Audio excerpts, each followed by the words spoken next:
a proven pro passer, while tough two-way star Jerry Odom has caught the fans' fancy by leading the Predators to touchdown after touchdown. For Detroit, the drive's alive, challenging again for the Arena Lake crowd. It's a game that at times turns football upside down. Oh, yeah. Doesn't this look like fun tonight in Motown?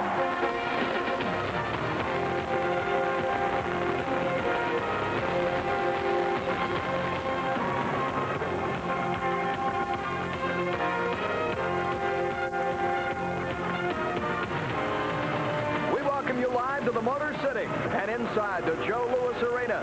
Tonight, a team on the move in its third straight victory, as does the homestanding Detroit Drive.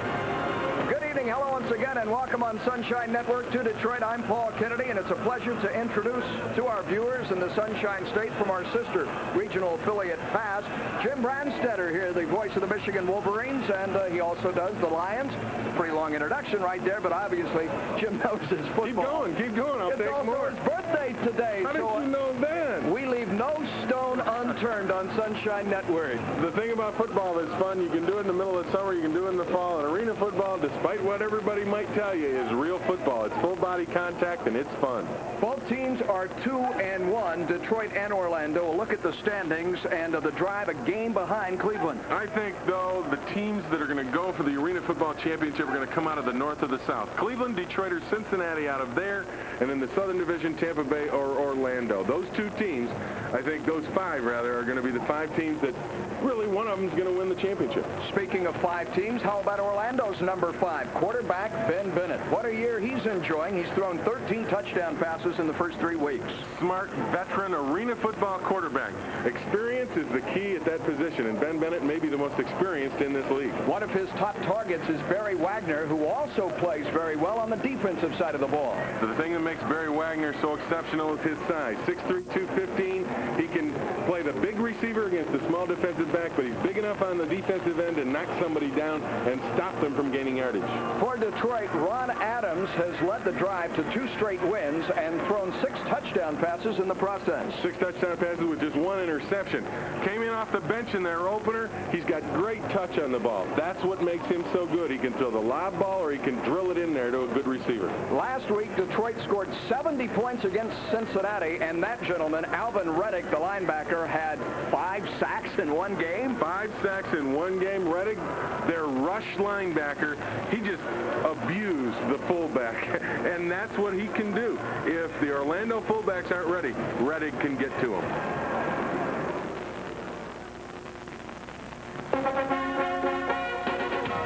Sunshine Network proudly presents Arena Lake football as Orlando challenges the Drive. Our game brought to you by SeaWorld of Florida. If you haven't been to SeaWorld lately, you haven't been to SeaWorld. By Southeastern Copiers, your source for award-winning Toshiba copiers and fax. And by First Union, when it comes to service, everything matters.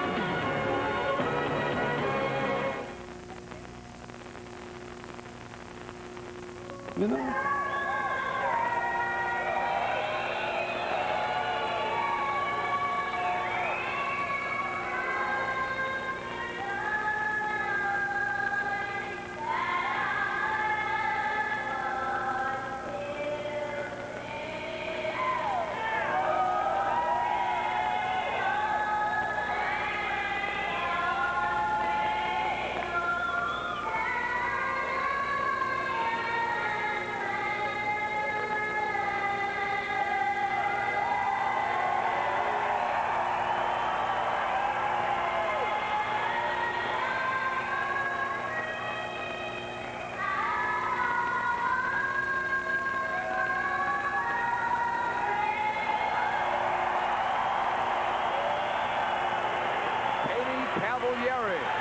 with our national anthem. A good crowd on hand this evening in the Joe Louis Arena, a stadium that is quite used to its hockey in the winter months, but come summertime, one of the better franchises in the Arena League. They have won this league in 3 separate seasons.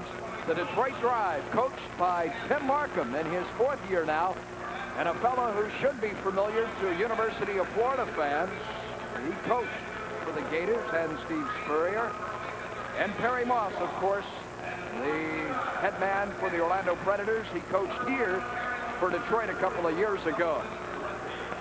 Jim Markham, the winningest coach in arena football history, coached in Denver in its first year. And, of course, Denver won the championship then. As you look at Perry Moss, head coach of the Orlando Predators, who has another good football team with him here in Detroit. He coached, of course, in Chicago, the Chicago Bruisers, and 3 of the players on his team that he brings into Joe Louis Arena tonight have at one time or another been all Arena Football League. So he's got a veteran arena ball squad here, and it'll be a test for Tim Markham and the Detroit Drive. George Perlis, the head coach of the Michigan State Spartans, with the honor of tossing the coin tonight. And as a former Wolverine, to see a Spartan in the same arena gets your blood boiling there. It doesn't get my blood boiling. I'm just glad to see that George is wearing a navy blue jacket. Now that's better. Glad that he's shaping up in his dress code. He could have come in one of those darn green ones. Both Orlando and Detroit coming off blowout victories. The historic shutout posted by Orlando, 50-0 over San Antonio. As you see, our officials, Jack Baker to head the crew. And for Detroit, 70 points in avenging that season-opening loss to Cincinnati, 70-36 a week ago over Art Schleister and company. Well, there's a little payback involved in that one. As you take a look at the series, Detroit won both meetings against Orlando last year. And, of course, that last one, the overtime win, as Schleister made some big plays in that one to get Detroit the victory. But Schleister traded away to Cincinnati by Detroit. And last week, after having lost to Schleister in the opener in Cincinnati at Riverfront Coliseum, the Detroit Drive defense got after Art and recorded 7 sacks, 5 by Alvin Reddick. And I want you to know, Art Schleister left Joe Louis Arena last week a sore young gentleman because he was drilled all night long. A former member of the Houston Oilers and Tampa Bay Buccaneers, Herky Wall, set to receive the opening kickoff by Langloh. And John has the ball on the tee, and he will put it very high and 7 yards deep in his end zone. Here comes Herky across the goal line, 5-10, up the boundary, 15, back to the middle, 20. A nice return, although spotted back inside his 15-yard line. He went out of bounds at the 13. So from the 12, between the 12 and the 13-yard line, here comes Orlando on the attack for the first time tonight. Jason Kuipers over the football. Rusty Russell, Jeff Roth, the 2 guards. You see Ben Bennett. Barry Wagner, Herky Walls, the wingbacks. The split end is Akins. And Jerry Odom, the fullback, number 34, will align right behind his quarterback. First down, first play of the night. Orlando on the road. Both teams trying to go 3-1. Wagner in motion. Nearly crossed the line of scrimmage. Bennett throws on first down and skips it up. It's complete. Upfield at the 23-yard line to Akins. The mismatch I think that Ben Bennett is going to look for. Derek Holloway, who is just about 5'10", is working against Wagner. Akins working against McClay here. Quick out pattern. You see the quick drops. Doesn't allow the rush to get to Bennett right in front of McClay, the defensive cornerback, as the Detroit corners are laying off the 2 wideouts for the Orlando Predators. A gain of 10. In motion, Wagner. Bennett to Wagner. Good catch. Complete inside the 15, down to the 13. Just hooked up there across the line of scrimmage and was wide open. Well, he saw Tate Randall playing real soft. Randall, the defensive specialist for the Drive, playing soft in that zone. He just hooked up underneath him. Bennett, again, the veteran quarterback, read the safety playing way off. Here you see Randall coming in late, number 29. It's McClay that has to come off his cornerback position to make the hit. 3 receivers now on 1st and 10 inside the 15 to the near side, and Walls goes in motion. Bennett to throw 3 times in a row. Pump fake, pulls it down and dives forward for a couple of yards, and I don't know necessarily, Jim, that was a quarterback draw. It was not a quarterback draw. I think Detroit crossed up Bennett by pressing or going man coverage on his wide receiver. For the first 2 series, they have laid off and given the receivers cushion. That time, they really tightened up on him. Bennett wants to go to the right. He sees the break on the ball, wisely holds it, and gets what he can. Got 3 before Rolick, the linebacker, knocked him down at the 11-yard line. Walls in motion to the near side left, setting up 3 receivers. Carrying the ball for the first time is Odom. He breaks the tackle. Tough running there, close to the first down at the 5-yard line. Here's a guy that doesn't necessarily have great size, 220 pounds in Odom out of the University of Florida, but he is hard-nosed. Hard-nosed kid. Played for Tim Markham, as a matter of fact, at the University of Florida. Markham likes the way he is, thinks that maybe in this game, though, the drive can, especially on the defensive side, out-physical him. But right now, they're doing better running the football. Pickup of 6 there, Jim. Orlando needing 2 here on 3rd down. And it's Odom. First effort, second effort, neither will get in there. A good defensive stand. William McClay, the defensive back, with help from Flint Fleming. And it'll be 4th down. Just seal it up on the right side. That's it. It was at the point of attack. The offensive line of Orlando didn't get a lot of movement. And Odom, to be honest, didn't have much room to run. He got to the line of scrimmage, and then the secondary came up and helped out make the hit. It is 4th and inches as you see the offensive set, and Orlando will go for it. Akins along with Walls to the far side. Wagner will break in motion. It's Odom with the first down and more, and the yard shy now of the goal line. Off the toss, and leading the way was 260-pound Jeff Roth at 6'3", gave him a good block. Boy, the other guy that gave him a great block was Wagner. We talked about him at the top of the show. His size makes him so valuable.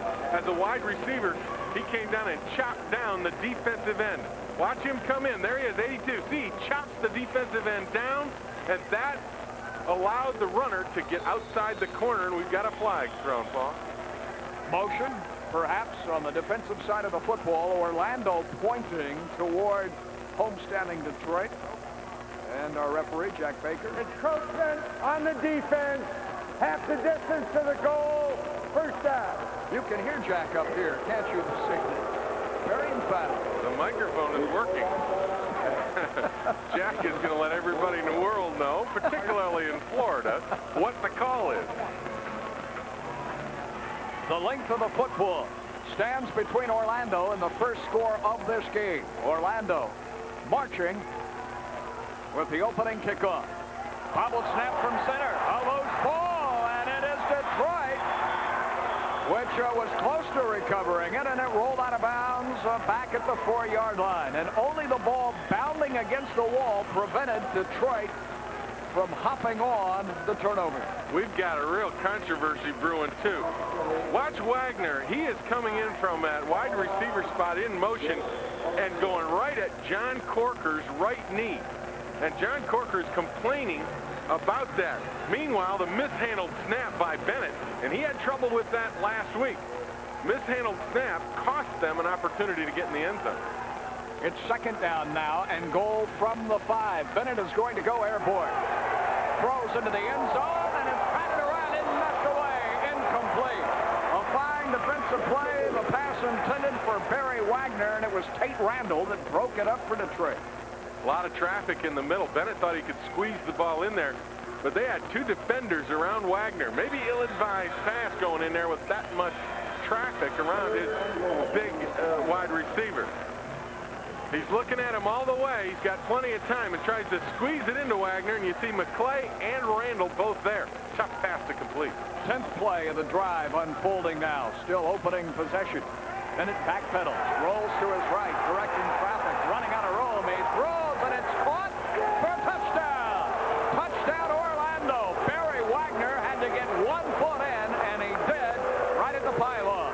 Talk about Barry Wagner once again. He's big, physical, 6'3", 215. Gary Mullen is the man covering. Mullen is under 6 feet, under 200 pounds, and he's got to try to fight Wagner in the corner of that end zone. Wagner just used his big body to shield him off. And Bennett rolled out to the right. More importantly, Bennett bought time with this. Directs traffic. Mullen number 1 right to the left of your screen. Watch him. He can't get there.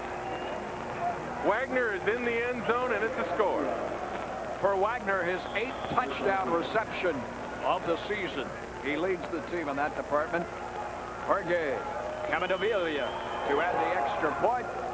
He splits the upright good, and with 8:35 to go in quarter number 1, it's Orlando playing on the road, leading 7-0. Back after this from SeaWorld of Florida. In Joe Louis Arena in Detroit, Orlando enjoys an early 7-0 advantage as Ben Bennett has hooked up with Wagner for our first score. Bennett, again, the experienced quarterback, buys the time, sees his receiver in the end zone right there. It's actually McClay is the guy, and again, it's the size. Wagner just was able to shield him off with his body.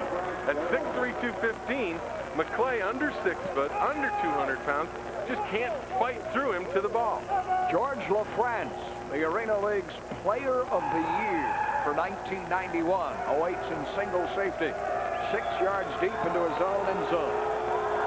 Caminavilla is set to put his soccer style right foot into it. He nearly hit the scoreboard. Off the screen, it bangs out, loose ball, batted around, free ball, and it rolls out of bounds at the 2-yard line in Detroit territory. After it comes off the wall, it's a free ball. It's up for grabs, and Orlando nearly had the football right back. That's the beauty of arena football. That net back there is in play and it's live. And when it hits the frame, that thing can take some weird bounces. This field is all of 50 yards long. It took Orlando 9 plays to cover 37 yards of it. That is a long, long, time-consuming drive in arena football. Between two teams who collectively posted 120 points a week ago. You see the offense that will complement quarterback Ron Adams as he begins to go to work from his own 2-yard line. He will throw the quick hitch. He has it complete out to the 5 to 10-yard line as he hooks up with Andre Langley, the wide receiver, and a flag hits the carpet too. Andre Langley's an interesting story. Tim Markham says this kid, Paul, is faster than a rumor in a small town. And I want you to know he can fly. So if they get Andre Langley deep, I don't think there's anybody in that Orlando secondary can run with him. He's caught now 8 passes this year, scored a couple of touchdowns. Offside on the defense. Penalty is refused. 2nd down. The gain is of 6 rather than the 5-yard offside call. So the ball will be spotted at the 11-yard line. Take a look up front. Good protection, but a quick pass out to Langley, just taking advantage of his speed. Orlando's going to lay off him, give him a lot of cushion because they do not want to get beat deep by that speedster. Langley in motion to the far side. Orlando look to jump again. Adams upfield. That's caught at the 23. A second flag goes down. And play is halted with 7:52 showing. Let's sort this out. A gain of 12 on the pass completion. And for a second straight time, that Orlando defensive front wall is a little too anxious. I think for the second straight time, Detroit will decline. Offsides on the defense, number 98. Penalty is refused. 1st down. Jason Kuipers is the nose guard. Rusty Russell, Jeff Rom, the 2 defensive ends. You see Odom and Big Bill Stewart, the quarterbacks. Wagner, Grimsby, and Akins, along with Rockmore, the designated defensive specialist who doesn't have to play both ways. Those are the 8 men tonight for Orlando. It's 1st and 10, trailing 7-0. Here's the sweep to the far left side, and Sargent has a gain of 2. Bill Stewart, the linebacker, slid down the line of scrimmage, made the stop. One way they're going to try to take the speed away from Andre Langley. He went in motion that time, and Rockmore, who's a veteran arena ball player, came up from his safety position, had one-on-one coverage. He was just going to stuff him at the line of scrimmage. And instead, he gets blocked by Langley, and Sargent is able to turn around outside and get a couple of yards. 2nd down and 8. The flip in the flat. There is Langley. Takes a hit. Shy of the 1st down as he's belted into the boards on the near side at the 21-yard line by Derwood Rockmore. But it's pretty obvious that Detroit wants to get the ball to Andre Langley tonight. Again, real quick drop. Doesn't allow the rush time to get there. Rockmore, who is certainly not as quick as Langley, but coming up quickly before Langley can really turn it upfield and get going and use that speed. He caught 5 passes last week against Cincinnati. Will he catch one here? It's 3rd down, and this one is batted away at the line of scrimmage. Knocked down by that front wall, and it's 4th down. You can credit Henry Brown at 6'3", 265 with getting his arms up. Brown, a World League player, had some time with the Giants and Rams of the NFL. Good protection, but you see Brown, he able to get his eyes open, saw when Adams was ready to deliver the football and got both hands up, got in the passing lane, forced the 3rd down pass to be incomplete, now forced the Detroit drive to try a long field goal. Up 38 yards off the toe of John Langlow. Remember, the uprights are but 9 feet wide. This has to be target practice, and he nails it from 38 yards away. That's tough to do. 7-3. Detroit is on the board with 5:38 remaining in our opening quarter. You talk about target practice. Separate field goals last week for Detroit, has booted his first here tonight from 38 yards away, and it's a 7-3 game. And Orlando set the field. Langlow's kickoff. It will be Kirk Wall, who awaits it and plays it. Off the screen, it bounds out at the 1-yard line and is recovered there by Orlando. Inside the 1-yard line. The strategy of trying to have the ball carome off the structure behind the end zone. If you're going to hit a piece of metal, Jim, and have it pound out, one of your cover guys is likely to fall on it. Well, one of the rules is you've got to give them 5 yards in order to catch it. If you get inside that 5-yard area, it's called interference. But once the receiving man touches the ball, all bets are off. He's fair game. The drive almost came up with a big turnover there. Bennett sets under center in his own end zone. He has to be careful here. He's going to throw out of that end zone. It's deflected. Incomplete 4-yard line. Once the ball was touched at the line of scrimmage, the defensive back was free to climb all over the back of Carl Akins, and he did. 2nd down. 6 plays, 25 yards. You see the time to put Detroit on the board. Ben Bennett was 3 for 4 in Orlando's opening possession this evening. He's 0 for 1 here as he tries to escape harm's way. One mistake, Detroit has the lead. Look for Orlando to try to work against Derek Holloway, a real short defensive back corner to the near side of the field, working against walls. A new fullback in, Bill Stewart. Bennett throws deep down the sideline, and he overshoots his intended receiver at the 10-yard line in Carl Akins. And, brother, he was flying up the field. McClay once again on coverage. Now, you don't expect him to go against McClay too much because he's one of their better cover backs. Randall and McClay are both one of their better cover backs. You also have to worry about B.T. Thompson. McSwain, normally in Detroit corner as one of their other cornerbacks, he's out with an injury. You can see Akins on the fly route getting by McClay, but Bennett overthrowing him, so it brings up a big 3rd down. On 3rd down, in motion Wagner. Bennett to throw for a 3rd straight time. Fires upfield. Akins has it, and the 1st down. A key catch late in the 1st quarter. Mixed up in the coverage between Randall and McClay. McClay saw Wagner in motion cutting over the middle, and he went to him. Akins was left all alone to the left side of the field. Tate Randall was playing center field, the middle of the field. He had no chance to get over and get to Akins at the left sideline. Akins with his 2nd reception, and Bennett now is connected on 4 of 7 for 42 yards. Fresh set of downs, leading 7-3 in the 1st. Bennett from his 16 backpedals, guns, caught across midfield and down to the 24-yard line. Another 1st down, and once again, it's the big target of Carl Akins. Carl Akins, and the other thing that Orlando's doing very, very well is they're protecting Bennett extremely well. You watch the time that he has in the middle. They can't get up there. Billy Harris, the right side, is getting blocked easily. Akins has time to run his hook pattern in front of Randall.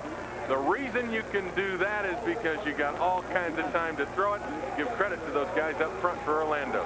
Randall out of Texas Tech has made a half-dozen tackles already. Here comes the pitch to Stewart, in for Odom. And Stewart gains 6, sweeping the left side.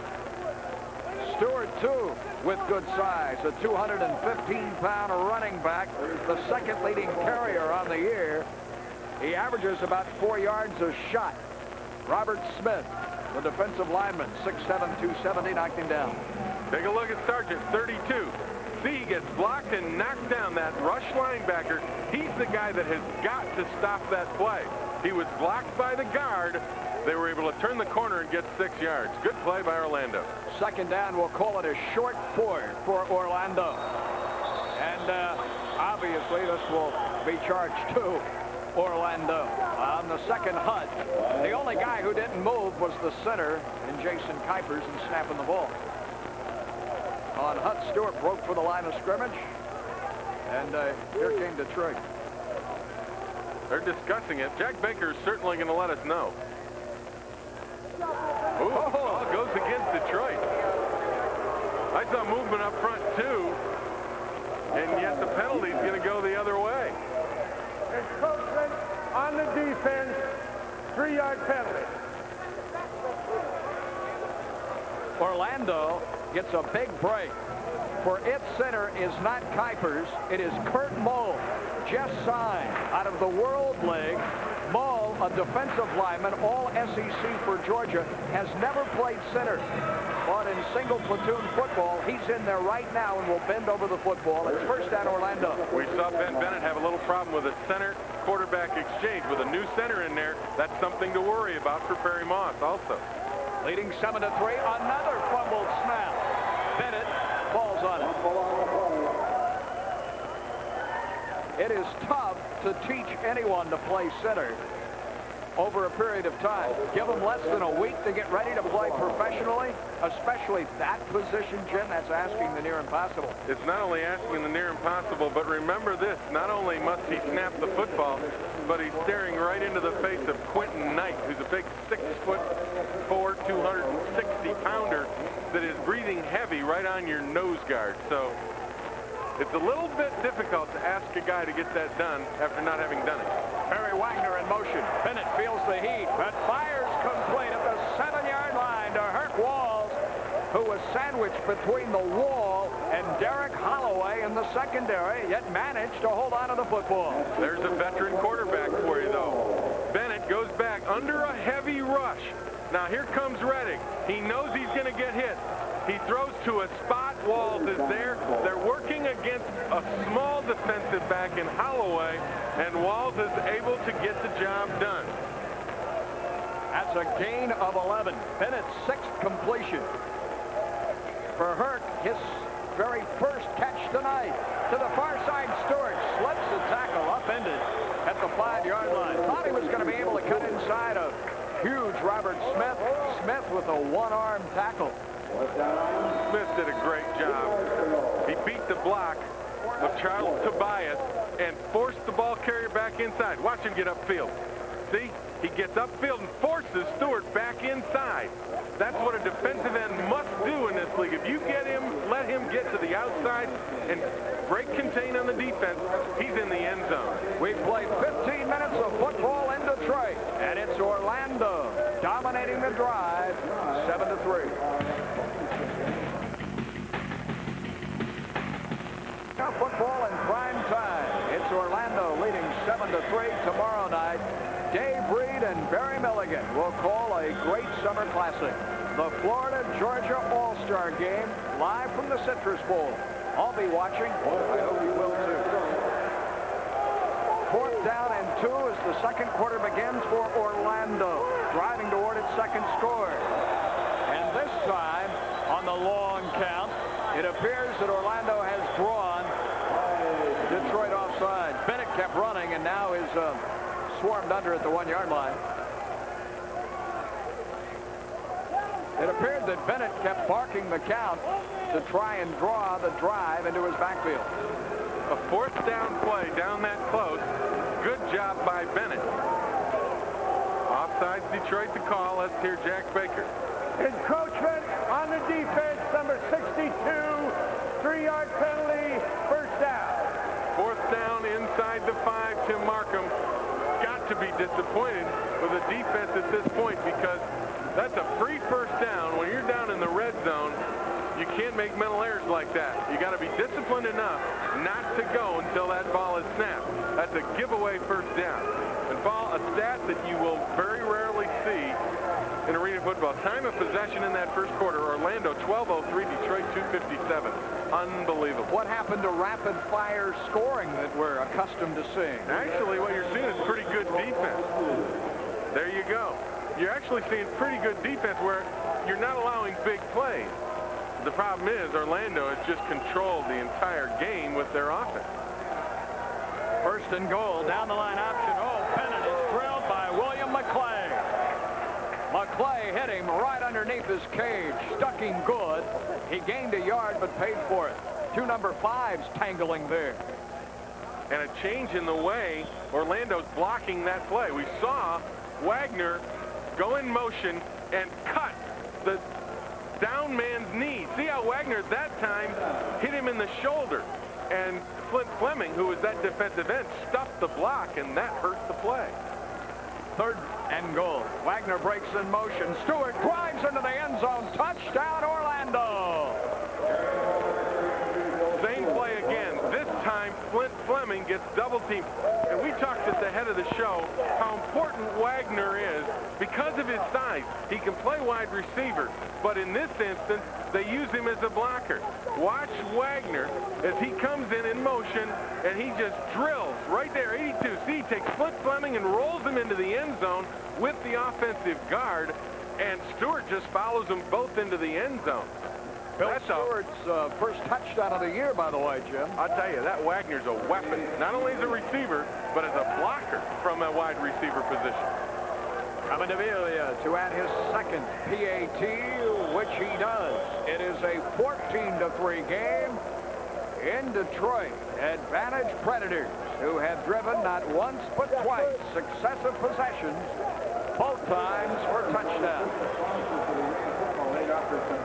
Orlando has just driven 10 plays, 49 yards for its second score. Running play to Stewart. Double team there. You see Flint Fleming, 84, rolled into the end zone and a big double team.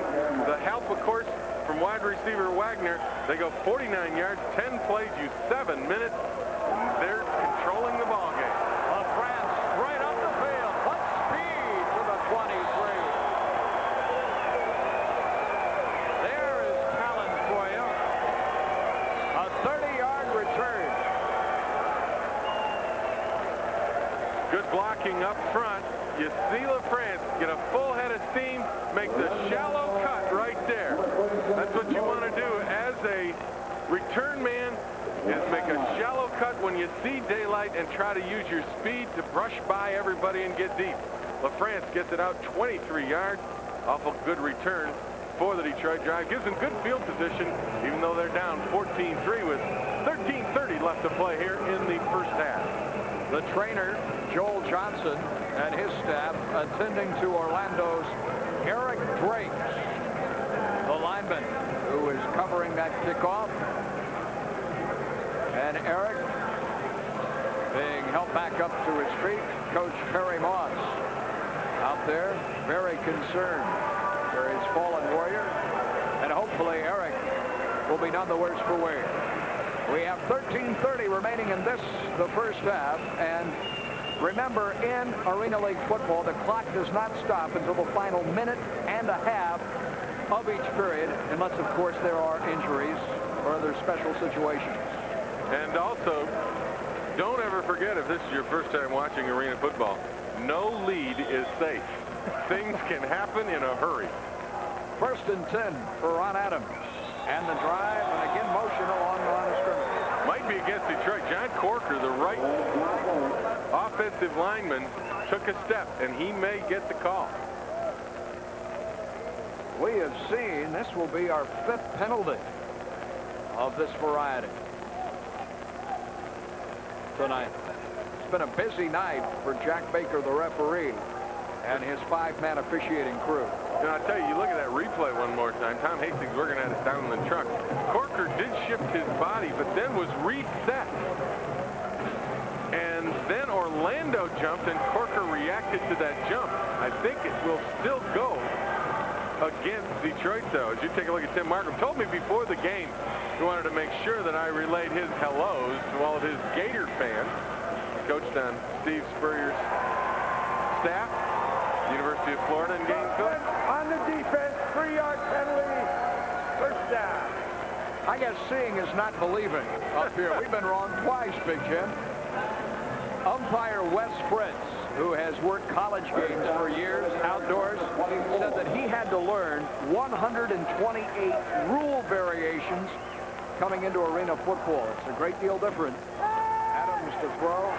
1st and 7 after the penalty, batted away. He was being wrapped up by Charles Tobias, and Rusty Russell got a piece of it. Tobias and Russell on a tag team of Ron Adams in 2nd down. Great pressure, and this is what's key. Corker blocking on him. See, he wanted to go to the sideline where Holloway had hooked up wide open, but the big hand of the defensive lineman stopped that from being a completion. Wide open receiver, but the pressure caused that to be incomplete. 2nd down and 7. Adams steps up. Oh, down he goes. A big hit by Bill Stewart. It'll be 3rd down and 8. Stewart had a wide open shot on Adams and took it. Stewart scored a touchdown, and now on the defensive side of the football, he's passing out shots. Rusty Russell gets the shot also. Stewart right in front of you. He is cut by Reddick, but then gets back up. Watch Adams come up now. Russell gets him on the leg. Stewart gets him high. Ron Adams had no chance. Give the secondary a lot of credit, too. Good job of coverage. Reddick is the fullback. It is 3rd and 8. Adams, incomplete. In and out of the hands of an open Derek Holloway at the 14. And as he heard footsteps, he's now hearing a few boos. Good play by Ron Adams. He saw the big pressure coming up from the middle. Saw Holloway, threw it before he turned. The ball was there, and Holloway just dropped the pass.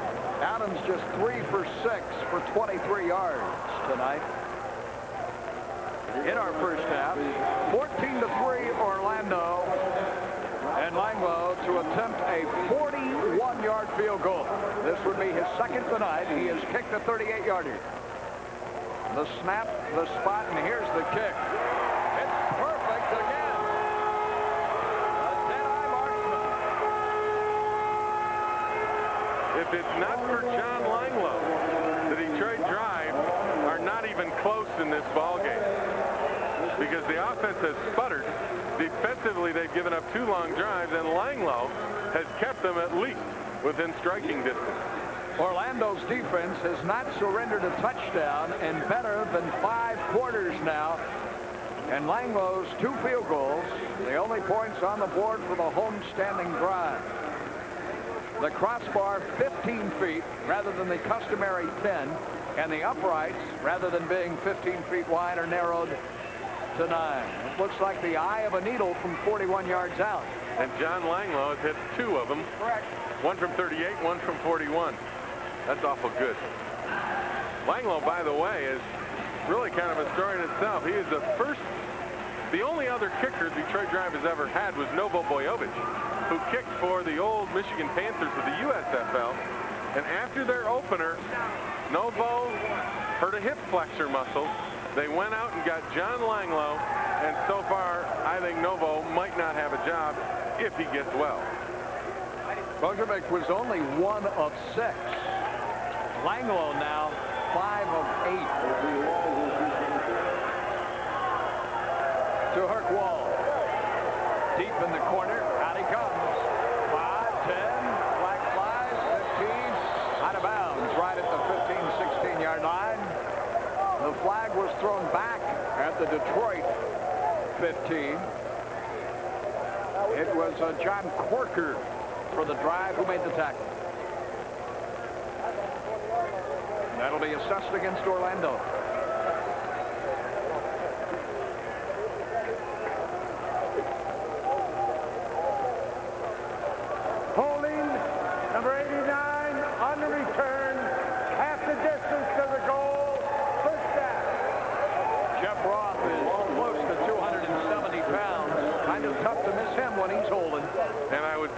that if he's holding you, you're not going to go very far either. Now they're going to put the ball back for 9 yards. Orlando has scored on both of its possessions. Ben Bennett hurling a 5-yard scoring strike to Wagner, and Stewart bowling his way into the end zone from 2 yards out. Cabanabiglia adding both extra points. 14-6, less than 11 minutes to go prior to intermission. Bennett flipping it underneath as he was feeling the tires incomplete for Jerry Odom. Tried the screen pass. Detroit smelled it out nicely. First, they had great pressure up the middle from Quentin Knight. Watch Knight. He just rolls right around the center. Bennett has to throw it a little early, but look at Corker. He's right there in front of the receiver. Good read, saw the fullback vacate, and got out there in coverage. Even if it's complete, it's not a good play. On second down, back goes Bennett. Here comes the heat. It's caught, though, close to the first down marker by Barry Wagner. As Bennett was nearly on his backside, flattened by Quentin Knight a second time. Quentin Knight is taking Jason Kuipers to school here, because that's the second time in a row he has gone right by the center. There he uses the arm over. Kuipers misses him completely.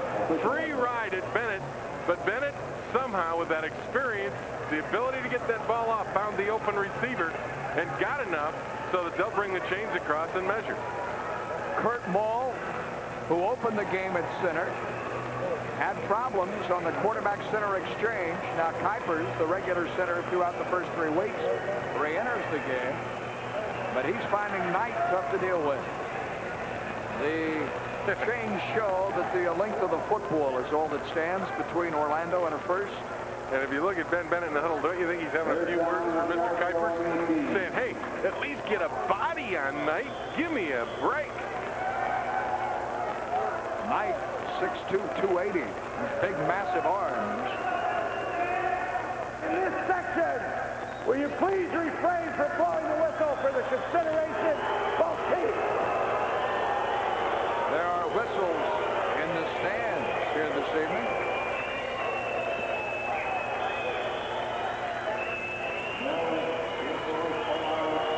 Third and 10. Brian Moore starts in motion. Bennett pumps one. And now wide open the opposite side. Touchdown, Orlando. Barry Wagner. The pump fake to the right side. Bennett went back to the left. A 32-yard strike, and no one was within 15 yards of Barry Wagner. Well, the Detroit drive was reading run all the way. And, of course, they blocked it like a run. There's the fake to the right. He still wanted to go right. Look back to the left, saw Wall so wide open. And there was a right cornerback in the Detroit defense that got completely lost. The second touchdown pass tonight thrown to Wagner. Cabanabiglia with the PAT. He's 3 for 3. 21-6. Orlando with 9:02 remaining in quarter number 2. Back after this from SeaWorld of Florida. He knows how to set up a receiver and a defender. He sure set up Detroit drive that time. Well-conceived play in that they blocked it like a run. And that got Detroit thinking run. And Bennett went to his secondary receiver. He wanted to go down to the right side to Aikens and saw Walls wide open. LaFrance off the screen and out of the end zone, out to the 5, and he dives across the 10 and into the wall at the 12-yard line. 19 yards. The reception was actually by Wagner on that. First and 10 for the drive on the 13. Kevin Grisby on the stop.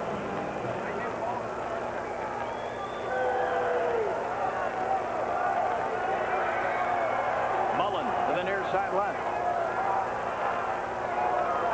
Adams got to go to work. Left from the pocket. He'll scramble for a tough yard. Brian Moore was the first man there for Orlando at second down. Everybody was well covered, Jim, downfield. Now, everybody's well covered. He wanted to get the ball to Langley, who was in motion. Again, Rockmore comes up the field and tries to hit Langley and stuff him at the line. He's open down the middle, but Adams has to bring the ball down, buy some time. Then he's in the pocket. It's closing on him. He decides to run because he can't set and throw. Even though Langley was open, the pressure is what caused that sack. Gain of 2, 2nd and 8. Backside pressure. The sack down to the 11-yard line. Jeff Raw took him down right at the 11. They'll spot it at the 10. Raw draped him from the blind side. Got around John Corker. Corker, of course, one of the great defensive players in this league. Again, trying to learn to play both ways and play offense. 88. He just lets Ross get around the corner. As a defensive lineman, that's what you want to have happen. You want to turn that offensive lineman so that his fanny is facing the sideline and run through the outside shoulder. He got right to run at him. The loss on the play was a 5. It's 3rd down and 13 yards to go. Adam inside his 5. Hit as he releases downfield.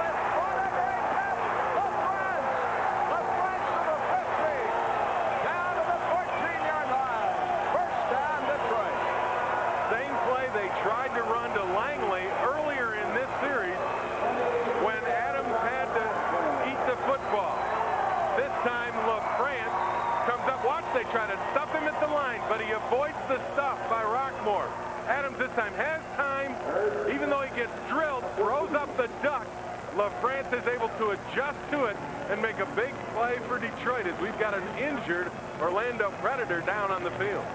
Rockmore made the tackle, but he's not the man shaken up. It's Kevin Grisby, defensive back, on a gain of 26 yards, and that's the shot in the arm that Detroit needed, trailing 21-6. It could be, but the one thing that has to be a major concern to Tim Markham and the drive is the fact that the Orlando Predators are putting so much pressure on Adams, the quarterback. That time, even though it was a completion, he threw it with a defender in his face.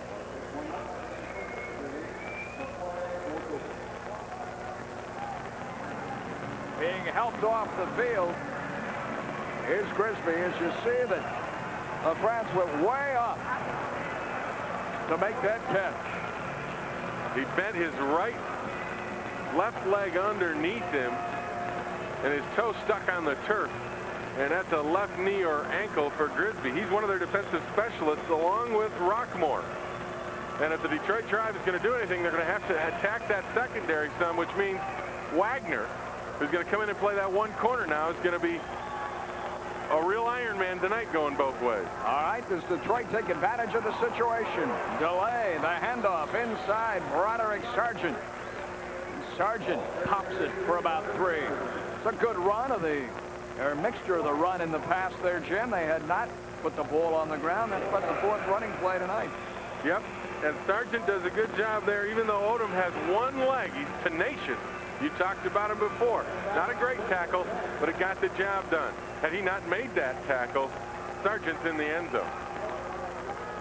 2nd down and 6. Adams looking toward the end zone. Guns that way, and it's incomplete.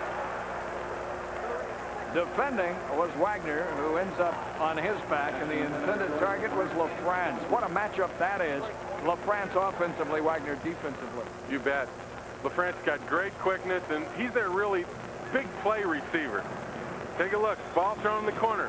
Watch Wagner. The athlete gets a hand in there. I think it just interferes with the concentration of LaFrance enough that he is unable to make the catch. 3rd down play. In motion. Renfro. Adams zips it and diving at the touchdown. Detroit and Gary Mullen. That is a great throw and maybe even a better catch by Gary Mullen, because he had Akins right in front of him. Mullen made the move into the end zone and had Akins turned around. Akins back was to the ball, and Mullen is able to turn back, see the ball, make the catch. But the key was he turned Akins around so that Akins couldn't react to the ball. Never saw it, and Mullen is able to react to the sideline and make the catch. The former Mountaineer with his first catch of the night as Detroit goes for 2. Trailing 21-12. Adams floats. Pumps, and it's batted away. It was intended for LaFrance, and Barry Wagner went over LaFrance, got a hand in there, and Detroit will have to settle for the 6th produced on the Ron Adams to Mullen touchdown strike. 4:41 to go in our second quarter. What Barry Wagner? Drive is alive, and we'll return to Detroit with more in a moment on Sunshine. And he takes the kickoff out to the 7-yard line, where he's knocked down by Flint Fleming. 4:34 remaining in the first. With Jim Brandstatter, I'm Paul Kennedy. And Detroit has a spark now, Jim, on this 6-play, 37-yard drive. And for the first time tonight, Mullen caught a pass. He's Detroit's leading receiver. Adams has been unable to get him the football. The interesting thing is sometimes they like to go to George LaFrance an awful lot. We got a timeout on the field as they're going to let Will McClay shake off what looks to be a sore ankle. He wanted to stay in the game. Tim Markham said, no, we want to get you out of there. He's now going to try to hang in there. Mullen's their normal guy, but LaFrance apparently they feel can get open. Next weekend, the Rage and the Predators will tangle in the Orlando Arena, and the first 10,000 fans in the arena will receive a Predators poster. Check your local Ticketmaster outlet for seating availability. 7:35, the opening kickoff. Ben Bennett, another solid performer. Their performance by a veteran performer. He's played in every league. Is there another league that he hasn't played in, Jim? There was that new league, that PSFL, whatever they called it, Pacific something football. I don't think he played in that league, but everywhere else he's played. And let's see if Ben Bennett, that veteran, tries to go to work on Will McClay, number 5, here in this opening play of this drive. McClay was the guy with the bad ankle after that play, and he's lined up playing man-on-man against Aiken. Remember, 8 points would pull Detroit within 1 at intermission. They want the ball back. Orlando's got to hang on to it, and it is Wagner out to midfield. Mullen tripped him up from behind. A gain of 19. Wagner is wide open in the middle of the field, and that is a problem with the secondary coverage. You got McClay working the wide side against Aiken, and here's this big number 82 Wagner, who shouldn't be left alone right in the middle. Look at Randall, number 29. He's pointing over to the far right side of the field. Somebody is making mental errors in that secondary. 1st and 10, the sweep to the far side, and Odom turns the corner and gains 6. He runs the ball so hard, does the veteran from Gainesville, and Smith, the defensive lineman, belted him down. On the night for Odom, he's carried the ball now 4 times and picked up 15 yards. Wagner continues to impress. That time you saw him get a block that logged the defensive end inside and allowed Odom to turn the corner and get outside. Walls in motion this way. Bennett on the bootleg. Guns into the end zone, and he's got another touchdown. Bennett with his 3rd touchdown strike. Walls on the receiving end a 2nd time. And they pick on a newcomer to the Detroit secondary. B.T. Thompson is number 34. They saw Walls in motion. He went to the right and circled all the way back. Bennett did a great job of avoiding the rush of John Corker. Watch number 8. This is Smith, rather. He gets outside Smith, and Walls, with that great speed, started out there, turned it back, came down, and B.T. Thompson, who's brand new to this secondary for the Detroit drive, gets beat, and Orlando on the board again. Kuipers to snap it. The spot to kick. It's no good. Off to the right side. Confusion. Kuipers, the center, was late in arriving to the line of scrimmage. Brock apparently gave Simonavilla a good hold, but the kick is pushed right. 27-12 your score with 2.5 minutes remaining in the first half. Take a look again at the touchdown. Gary Mullen tries to get up into the face of Bennett, but he's too late, and here's Walls just running behind Thompson. A newcomer in the secondary. Ben Bennett may have realized that, decided to call the number. And Herky Walls made good on it. The missed extra point, the only mistake, really, Orlando has made all night. Its defense has played well.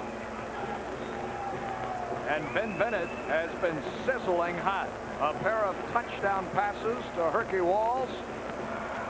He's connected with Wagner to open this game, and Stewart has rushed for a touchdown. Bennett tonight has completed 10 of 14 passes for 144 yards and those 3 touchdowns. Seminavilla.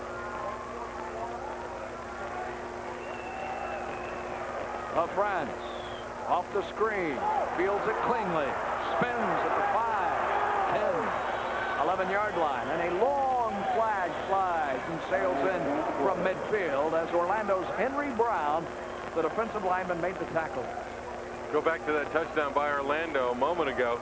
B.T. Thompson is in there just this week replacing Rodney McSwain, who's got a bad ankle. McSwain, one of their better coverbacks, who's spent 7 years with the Patriots of the NFL. Jack Baker gives us the call. Holding against the Detroit drive. Thompson in there replacing McSwain. Bennett picked on him, and it paid off.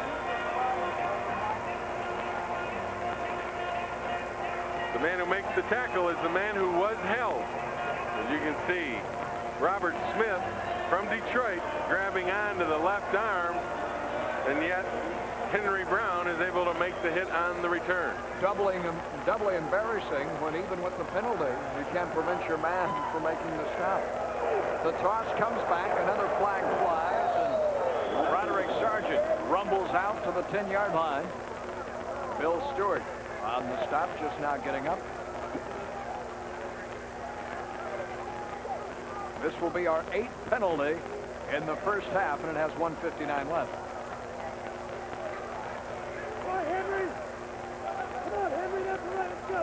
This will play, of course, to Detroit's favor. Offside on the defense. 3-yard penalty. First down. You think he's an old lineman there, Jim? He's got to be. Kind of guy. Big arms. Gravelly voice. Gravelly voice. And I don't think any of the coaches give him a problem. He took the whole crowd on earlier tonight and said, "Stop that whistling up there."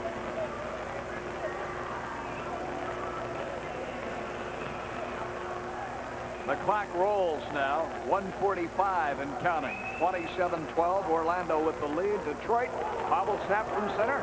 Adams escapes and salvages the play out across the 10 to the 12-yard line, and a late hit at the tail end. No flag. Bill Stewart on the stop. Pickup of 4 by the scrambling drive quarterback. The snap a little late from John Ralph, the center. Adams, a great job, really, to make something out of nothing there, just using his speed, knowing that it's first down. He's just gotten a 3-yard spree on the offside. Brings up a 2nd and short. But right now, I think the drive's looking to try to go deep as we go to the 1-minute warning. 60 seconds left in the first half in Detroit. And it's Orlando with the lead 27-12, but 7 points, if not 8 points, Jim, would certainly loom very large at intermission if Detroit can manage to punch it in.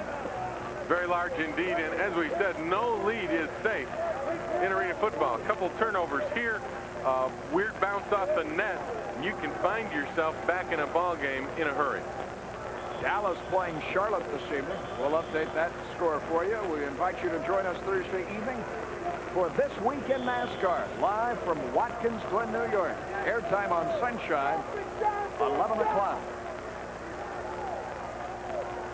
2nd down and 3. 60 seconds remaining. Adams pumps once, fires deep toward the end zone, and it's incomplete, nearly intercepted, intended for Mullen. And Wagner came so very close to picking up the interception. This guy, Wagner, is a big-time player in this league. We've seen him block. We've seen him catch. We have seen him play defense. We almost saw him there get an interception, but we've seen him run with Gary Mullen, one of the quicker receivers in this league. This guy can play. Take a look at the ball coming right at you. Wagner inside position makes the catch, but that foot is on the end line. Only needs one. 3rd and 3. The toss with flags flying. Running room, Sargent. Sargent with the first down across midfield and into Orlando territory with half a minute remaining. He gained 13 yards on the power sweep to the right side, but there is a flag down in the Detroit backfield. They're pointing at Orlando. And it's against Orlando. The play will stand. Henry Brown, by the way, made the downfield tackle. That's the biggest play tonight on the ground. Left side on the defense, number 73.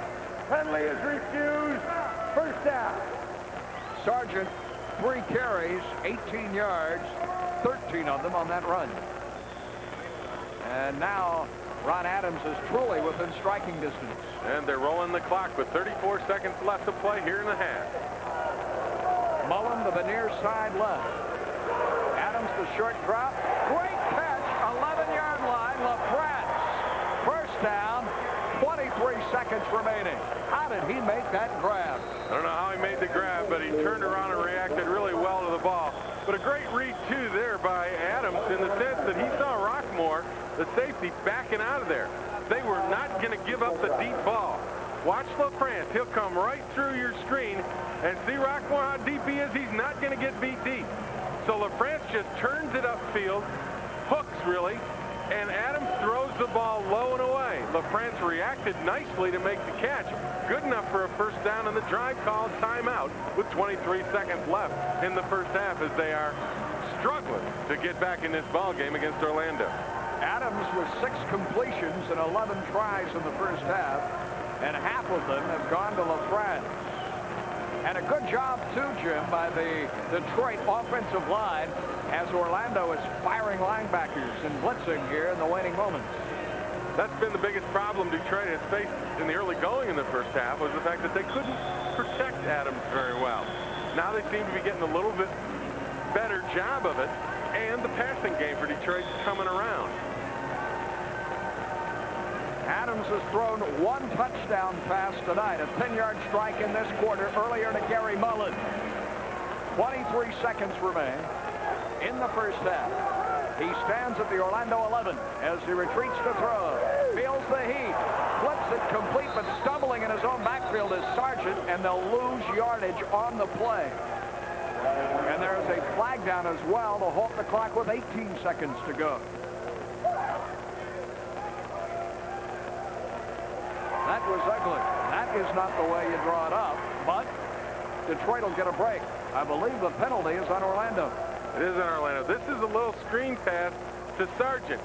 Now, Sargent makes the catch. He just stumbled. If he turns that ball upfield, he scores.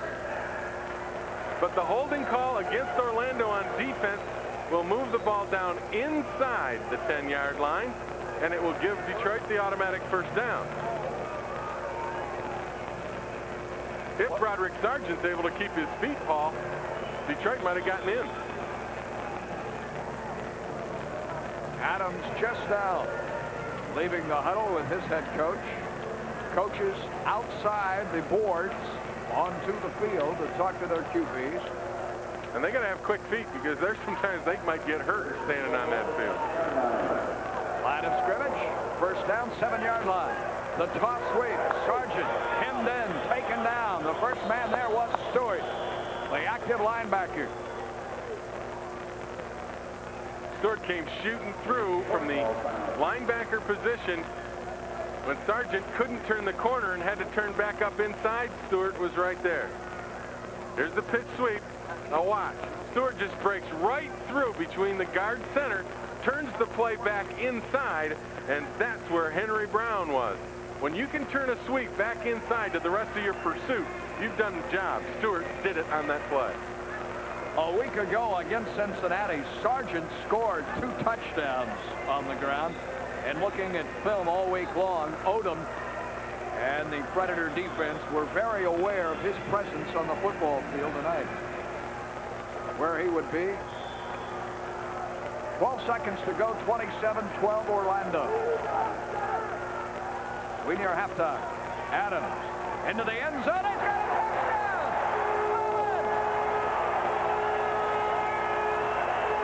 They worked the same play against Carl Aikens. And again, Mullen with that great speed off the ball forces Aikens to turn his back to the ball. Adams throws to a spot just inside the end zone, and Mullen stops and comes back to the ball. Aikens runs by the receiver. Just like that, Detroit has a touchdown. They trail by 9, and they will probably go for 2. The smallest man on the field at the moment stands very tall with his second touchdown reception of the second quarter. That's a tough job to ask Aikens to do. Cover a quick guy like Mullen at the wide side of the field into the end zone. For 2, Detroit. Adams with time throws. Mullen deflected, incomplete. This time Aikens was able to cover Mullen. The difference here is that Mullen turns Aikens around, but watch Aikens read Mullen's eyes. Watch him read his eyes. He sees him go for the ball, the hand goes up. That's what stopped that ball from being complete. Aikens, even with his back to the ball, was able to read the eyes of Gary Mullen looking for it, got a hand up, and that forced Ron Adams to throw the ball poorly, and the 2-point conversion failed. That's twice in this quarter that Detroit has failed to connect on its 2-point try, and thus it trails by 9 with 8 seconds remaining. If that play is going to be successful, Gary Mullen has got to drive Aikens deeper into the end zone. But when he's got Aikens between himself and the quarterback, that play's not going to work. Coming up at the half, Tracy Allen, the general partner, the well-respected Central Florida businessman, so involved with the success of the Predators franchise, will visit with us. And with 8 seconds to go, don't think that all the scoring's over here in this half. When you kick it into that net, Paul, as you well know, anything can happen. Langmuth. Knuckleball. Bounds up into the air, and Walls in his own end zone. Gets out of there. 5. Works his way up 10. And shoved out of bounds at the 11-yard line with 1 tick of the clock remaining. William McClay credited on the snap. So we are but a single second away from the break, and if you're Ben Bennett, Jim, you're going deep. Why not? Why not? Get back there and run the old Hail Mary play if you want in arena football, though they're going to call timeout. Yeah, the Predators are going to call timeout and talk it over and see if they can work on somebody or find something where they think they can get the ball into the end zone, because the ball's got to go in the end zone. With 1 second left, they're not going to have a shot at throwing it short of the end zone. The only other way, if Detroit plays real deep, is to try to get a speedster or a big guy like Wagner, for instance, open underneath and let him run away from some people or run over some people into the end zone. But I can guarantee you that Detroit secondary at Tim Markham is going to be playing 20 yards deep and not allow anyone to get behind them. If Orlando is going to want to try to get this in, they're going to have to throw it underneath that coverage and hope somebody can break a tackle. Well, let's see what the final second holds for us. Herc Walls to the far side. Wagner and Aikens to the bottom of your screen. Bennett will throw. He has it incomplete at the 20. Walls took quite a lift. Nice shot by McClay. We are at halftime. The first 2 quarters are done, but there is plenty of football ahead in Motown. 27-18, our score, and we'll have more after this from First Union when it comes to service. First half, and this is very important to his momentum, and I don't think the Orlando momentum has stopped, hopefully. and I hope it'll carry forward to the second half. Tracy, let's talk about the momentum of the World League and how it has continued to evolve. A dozen teams, 2 of the best playing here this evening. The league has really caught on. Look at the attendance figures around the circuit. Well, Paul, we'd like to, it's not the World League, it's the Arena. Did I say World League? I am sorry. The Arena League, obviously. Old habits are somewhat hard to break. It's the Arena League, and we are so proud of it because the attendance has been publicized, is up another 15 to 20% per city, and that's very, very important. And with the new owners in the league this year, you know, Orlando is as important as the league is, and the league is doing wonderful, and I hope Orlando will continue to support us. And next week, the Charlotte Rage come to the City Beautiful, and I know tickets are available. You're expecting better than 10,000 fans in Orlando for that one. Well, we certainly would hope better than 10,000. When we have one of our limited partners be the general partner of Charlotte, we certainly would like to take it out on the Charlotte Rage next week, and hopefully we can honor another win for us. Now, this is a guy who used to hold the course record at Bay Hill. One time shot a 64. Today, I see that you made it out to Oakland Hills to hit the white ball. How did you fare there? Well, 2 of the partners were out playing at Oakland Hills today. The Gary Vito from the Detroit Drive, whom, by the way, got us in this league, was a mainstay to get us in this league. And I went out and played Oakland Hills, and I've wanted to play this since I was a child living in Wisconsin, and it was a great thrill. Terry, Tracy, I really admire the job that you do and what you have done for the Arena League. I promise I will go home and write ARENA 100 times in my book here to learn that, huh? Well, thank you, Paul. And let's support this arena football in Orlando. We look forward to seeing all you fans next week, next Saturday night. Tracy Allen, the managing general partner, hoping that his team rolls in the second half as it's done here in the first. 27 to 18 our score at intermission. We'll have all the highlights and the numbers from the first 2 quarters of play when we return to Detroit, which is hopping here on a Friday night.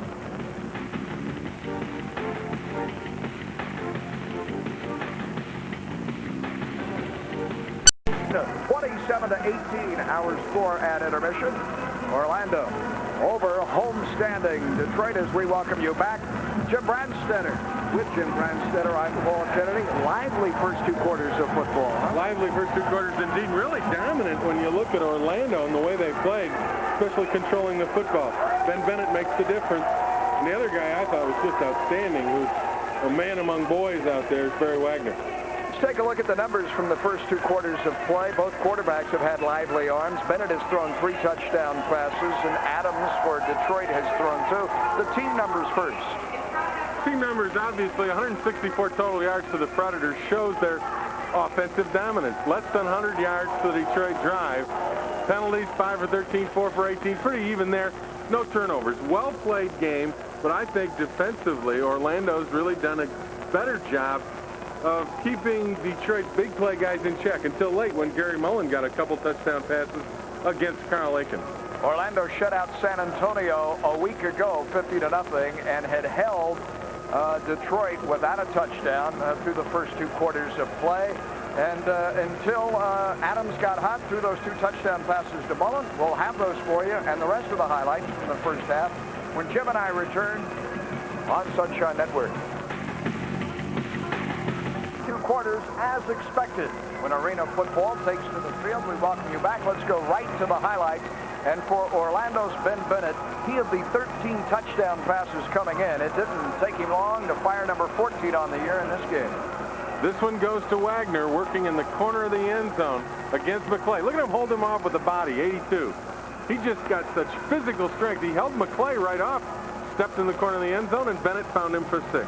We can do it by air, says Bennett. We can do it on the ground, too. And his fullback, Bill Stewart, powered it in for 6. Stewart goes in, but Wagner has a big play with it as he knocks down Fleming, the defensive end, on a double-team block And that clears the way for Stewart as Orlando was dominant early.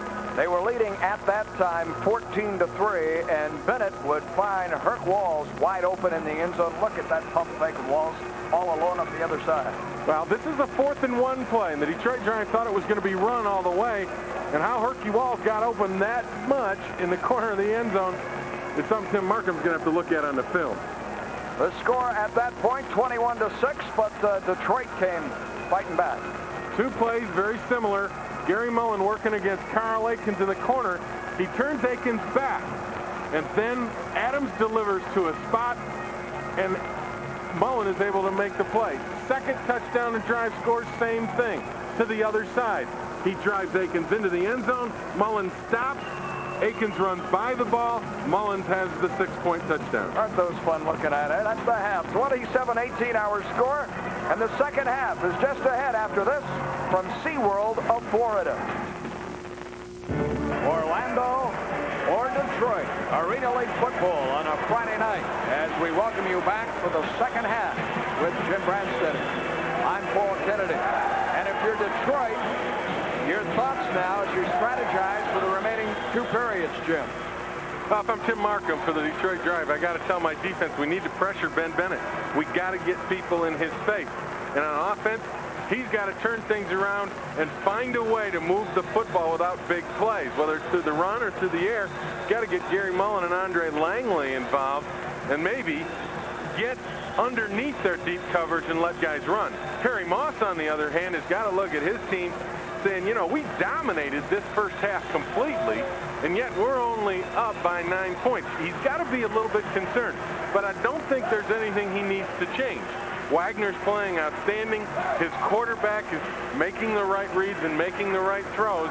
I think what he's got to do is defensively maybe tighten up a little bit. The 2 cornerbacks, let Rockmore play back there at center field. Detroit will open the second half enjoying possession of the football.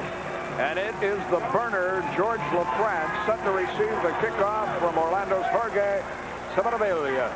You say that so well. I wish I could say Semenavilla as well as just you do. getting past Jorge, I asked him, I said, George, do they call you Jorge or George? He says, some friends call me Jorge, some friends call me George. I like Jorge. Semenavilla with his foot into it and off the screen. LaFrance, on the fingertips. 5, 10, a hole, and he's upended at the 13-yard line by Jeff Ross. A 19-yard return, and Detroit is in business. 1st and 10. And Ron Adams, who had played but 2 games entering this one, Jim, his confidence was certainly swelling in the waning moments of our first half tonight. Hitting Gary Mullen for a couple of touchdowns certainly had to help his confidence, and he was getting a little bit more time as the rush of Orlando is not getting to him as much as it was early in the first half. He settles under John Rolick, his center, and fires for the first time, and that's the first down. Nicely done out to midfield. LaFrance on the receiving end. Akins made the stop for Orlando. Again, I think an indication that Detroit is now going to take what Orlando's going to give them. You saw the cushion that time given over there by Akins. Look at 84 backing up out of there. You see LaFrance just stops right in front of him. That's 10 yards. You give them that much cushion, they'll take that underneath pass.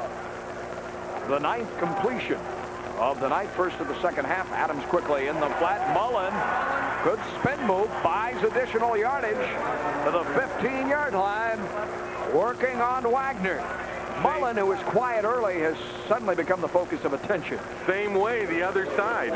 Again, both Akins and Wagner, the 2 corners, are given about 8 yards cushion. Adams with the 3-step drop. The receiver goes down 8, stops, and just looks at the quarterback. With that much cushion, Detroit's going to move the ball down this 50-yard field easily. 1st and 10 at the Orlando 15-yard line. LaFrance breaks toward the line of scrimmage. Adams floats it for him, and it's batted away. Incomplete by Rockmore at the last possible moment. That looked to all the world to be a touchdown. Rockmore batted it away, Orlando's defensive specialist. If the ball is thrown a little bit more in front of LaFrance instead of behind him, the Detroit Drive might be on the scoreboard. Good protection.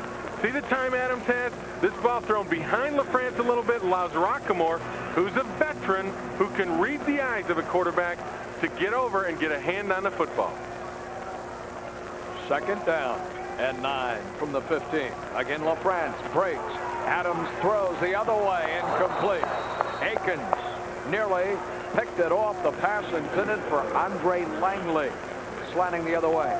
Thing I don't understand about what Detroit is doing now, first 2 times we saw Detroit work to the sideline in front of the corners. Wide open receivers. Last 2 times we've seen them go down the middle of the field into the territory of Rockmore, who is one of their better defenders. This ball thrown low. Akins had good coverage on Langley. Down the middle, Orlando's tough defensively in the secondary. On the sidelines, they've given up some yardage. Langley and LaFrance on the wings. Langley breaks in motion. The pass to him. Great catch out of bounds. 1st and goal. 4-yard line. A super snare of a bullet. The gain of 11. Good pattern, too, because they had LaFrance underneath Langley, and Rockmore, who is lacking in some speed, especially when you're dealing with Langley, had to cover Langley man, so he gave him a lot of room. There you see Rockmore respecting that speed, playing behind the little receiver, and that was good enough for Detroit 1st down. 1st and goal, trailing 27-18 is Detroit. They will not run the play. Flags fly. And again, we are introduced to our referee, Jack Baker. It's against Orlando. Encroachment on the defense, number 34, 3-yard penalty, 1st down. Jerry Odom, fullback linebacker, over the line of scrimmage, part of the snap. There he is. Well, basically what it is, encroachment. See Odom's feet? I mean, he wasn't offside, but as a linebacker, as a rush linebacker in this league, you cannot line up in the line of scrimmage. You have to have your feet behind the feet of the defender. Great call there. You have gone through that rule book very, very well. Adams down the line, lunges, he has a touchdown. Ron Adams dives into the end zone and scores. Big possession, that first possession of the 3rd quarter for Detroit, particularly because they were down. This is just a play where the quarterback follows the fullback. See, look at the fullback. He takes some defensive people with him. Adams just turns and with 2nd effort breaks the plane of the end zone with that left arm and the ball in it and gets the score. John Langloh will attempt the conventional PAT from the 10-yard line, and it's good. Timeout on the field. 27-25 our score. Detroit is within a field goal. Scoring. And Orlando, which once led 27-12, has seen Detroit come driving back. Ron Adams just with power. See that ball go across the plane with the left hand? 2nd effort got him into the end zone for Detroit. Kirk Walls watches it sail through the 2 screens. And Orlando will own the ball. The 2 separate 2-point conversion attempts that failed are the difference in this game at the moment. If you're Orlando now, with Ben Bennett in at quarterback, you saw Detroit take the opening kickoff, go down and score, and put themselves in real good position. If you're Orlando playing on the road, it's almost imperative, I think, right now, Paul, that they answer. Bennett has yet to be sacked. Has not thrown an interception tonight from his own end zone. Deep upfield, and he led the intended receiver, Wagner, too far. Interesting change in coverage there. Randall, that time running with Wagner all the way across the middle of the field.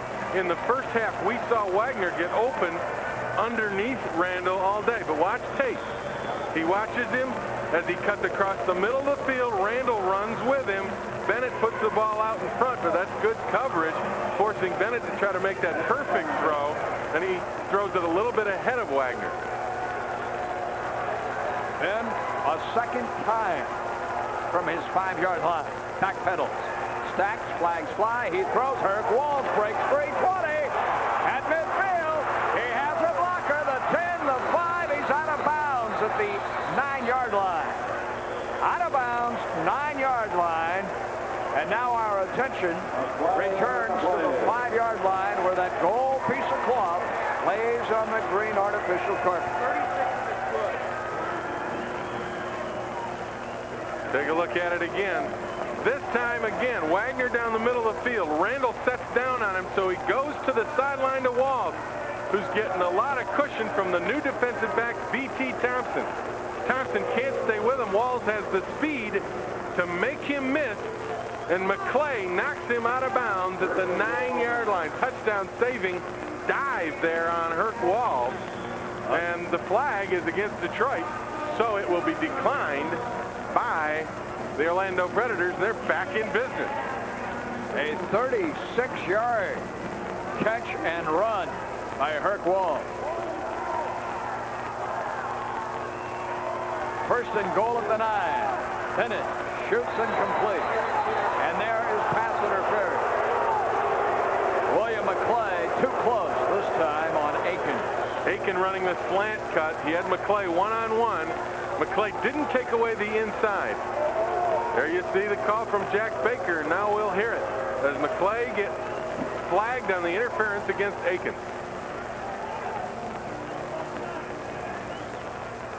Pass interference on the defense, number 5. Half the distance to the goal. First down.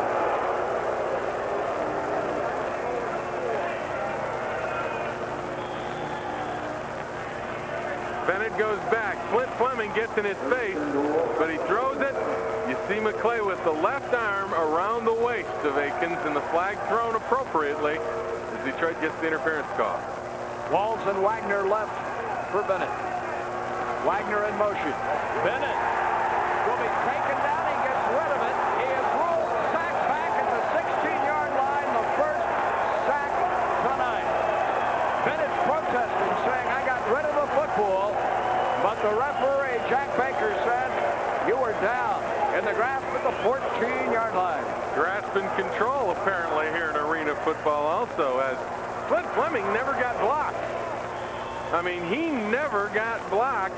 Came in untouched against Bennett. Bennett did a great job throwing the football, but Fleming makes the sack, and that's a big defensive play for the Detroit drive at this point. The first sack tonight, and only the second for Fleming this year. The 260-pound linebacker, as you see in your picture there. Fleming out of North Dakota State, a 4-year pro. And Orlando called timeout. Orlando has taken timeout with 8:05 remaining in the third, and that's probably reflective of two things. Number one, what you said a moment ago, Jim, about how important this drive is to recapturing momentum. And number two, Perry Moss might believe that his quarterback needs to be calmed down a bit. Particularly Bennett being an emotional guy, as we know he is. You want to settle him down a little bit, say, okay, we got the bad call. We've still got 3 downs to get these 14 yards. Second and goal from the 14. In motion this way, Wagner. Bennett looks for Wagner. Throws. Flag fly incomplete at the 4-yard line. Pass interference again, I suspect, on McClay, who ran him into the board in hockey fashion. You want to talk tight coverage, McClay is really a lot tighter on Wagner. We saw Wagner wide open in the first half, and the one thing that Detroit has done On the defense, number 5. 8-yard penalty, first down. and the difficulty with that call in arena football is that interference is an automatic first down and a 10-yard penalty, and that's a big penalty. Take a look at it again. All kinds of time for Bennett. And there's the throw, and there's the call. And I think they call it on the right arm of McClay behind, grabbing the right shoulder of Wagner. Big break for Orlando. First and goal at the 8-yard line. Toss sweep. Loose ball. A second flag fly. 2 was Stewart that carried the ball to the 9-yard line. A huge gamble by Detroit defensively. They took the safety, Tate Randall, lined him up on the line of scrimmage and blitzed him. If they call pass on that play, there's nobody in the middle of the field to take it. But Detroit got away with it, unless the call is going to go against Detroit. Tate Randall is livid. So is Alvin Redding. Boy, this is going to be an interesting call.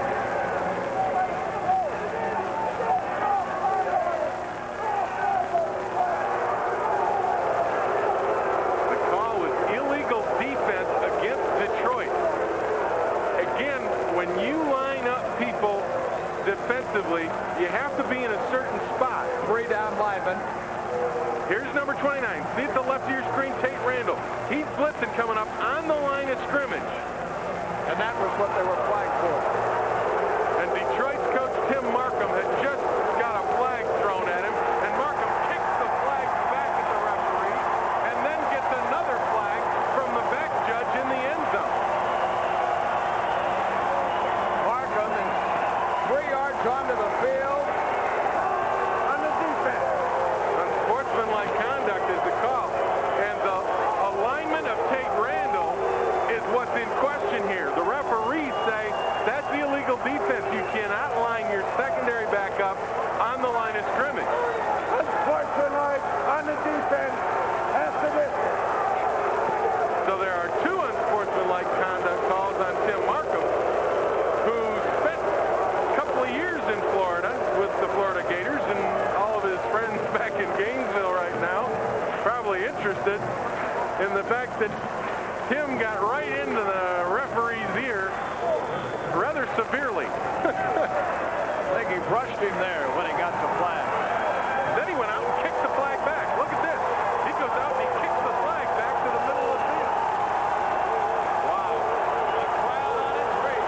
First and goal, Orlando. Bennett, touchdown, Predators. And a flag is down. We may have seen Aiken break the play to the goal line for Orlando prior to the snap. You can start in motion toward the line of scrimmage, but obviously you can't cross it. Holding against Orlando. Now, you wonder, is that a make good? I don't know. Because you get inside there, especially down at the goal line. I mean, you can call holding almost every down.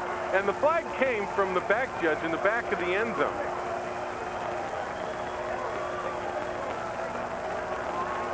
The ball will now be spotted outside the 5-yard line. That is the 6th penalty tonight on Orlando. As a broadcast partner of mine once used to say, the Zebras have gotten involved. 27-25 Orlando, 7 minutes remaining in the third.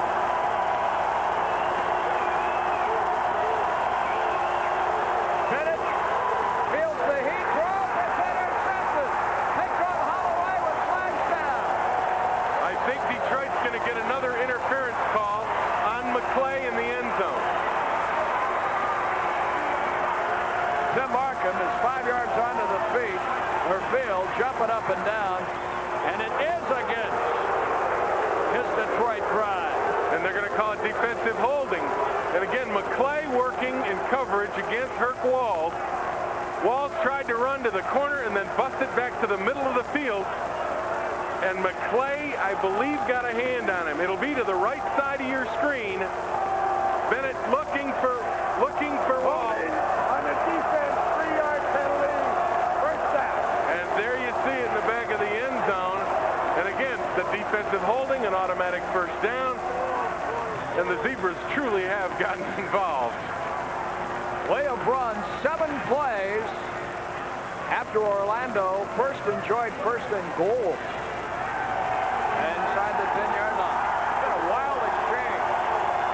It's now first and goal at the 3. Caught sweep, Stewart. Touchdown, Predator. Stewart lowers his head and drives in around the left side. Jerry Odom rather than Stewart. It is Odom who sweeps it in from the left side. And it's a very tough play to defend, particularly when you've got Barry Wagner coming around in motion, and instead of running into pattern, he blocks the defensive end. He knocks down John Corker, allows Odom to turn the corner and get into the end zone. I'll tell you, that Wagner, as a receiver and a blocker, has been outstanding tonight. As you can see, Orlando's Jerry Odom, as the extra point is good, ranked second in this league in rushing. Simonibelia with the extra point. Orlando has extended its lead to 34-25, and we'll have more from the Joe Louis Arena in a moment. Well, Tim Markham did a little too much jaw-jacking to the referees and got an unsportsmanlike conduct call, but then they still pushed him back, but they couldn't stop the sweep by Odom as Orlando answers. LaFrance waits for it to fall, and the ball finally does, and LaFrance passed the first wave out to the 10-yard line and nearly broke that. The distance. Rockmore on the stop. There's the drive.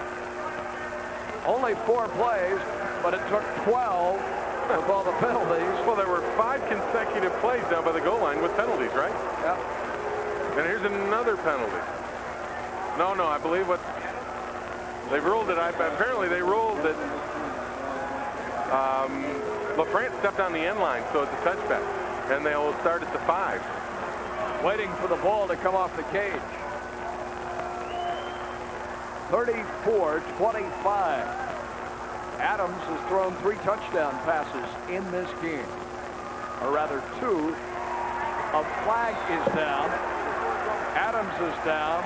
The pass is caught for a short gain to LaFrance. It can't be this hard.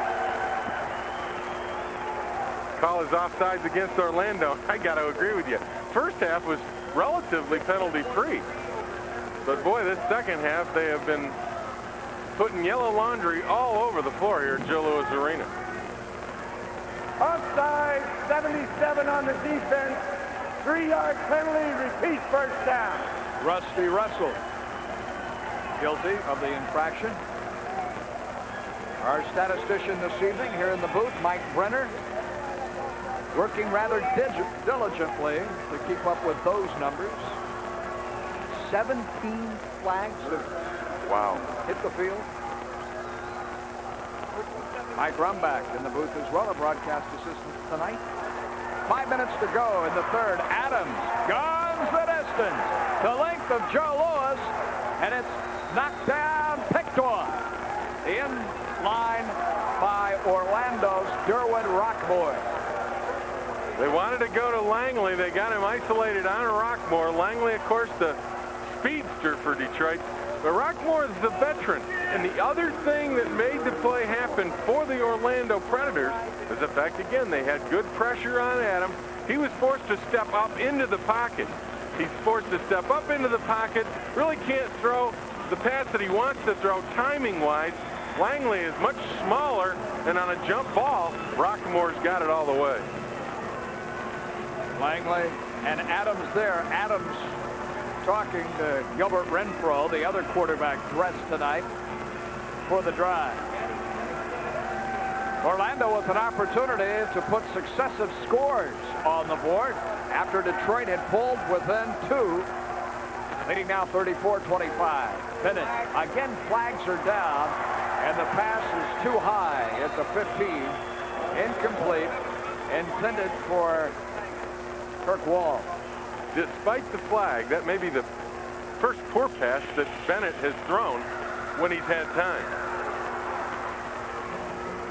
I don't know that Jack Baker's little box on his belt is going to stand the wear this evening, Jim.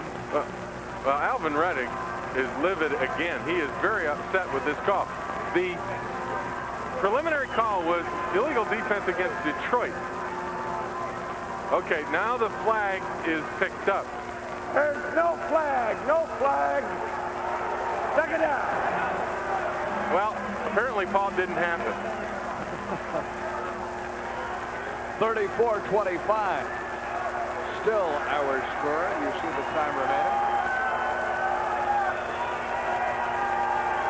Bennett on second down. Bennett deep. For Wall. Led him a step too far. Wall's matched by McClay. McClay is hurting. That ankle is not sound. He hurt it in the first half, and you can see him limping on it now. And I think you watch Bennett for the rest of the night. As long as McClay's in the ballgame, he's going to try to get deep on Will McClay because he is not at 100% on that ankle. Trying to gut it out. You can substitute by position once per quarter. Look at McClay pull up here. Look at him favor that left leg as he heads in through the end zone. They're going to work McClay. Bennett's a smart veteran quarterback. He's going to try to work number 5, and that's where Wagner's lined up right now. You see his numbers. Then on third down. Gets it away, incomplete. A flag down in the backfield. Bennett was taken down by 3 blue jerseys. Wagner wants holding. He nearly came out of his jersey. And holding against Orlando is the call. The offensive line trying to protect their embattled quarterback. Now, one thing Tim Markham had to get in the second half, I talked about it at halftime, was pressure on Bennett, not give him that much time. Smith was able to get time. Now watch this. This is the isolation of McClay and Wagner. And McClay, you see how he... Fourth down. Well, you see, of course, the call goes against Orlando. But you saw in that replay that Tom Hastings brought up, McClay bit on the hook route by Wagner. Because of that ankle, when he saw Wagner go upfield, I mean, he turned around and grabbed hold of a jersey. Easily could have been holding there instead of in the backfield in front of Bennett. A 55-yard field goal attempt by Simonibelia. And into the crowd. The football will be spotted upfield at the 7-yard line. In Arena League football, a team is not permitted to punt.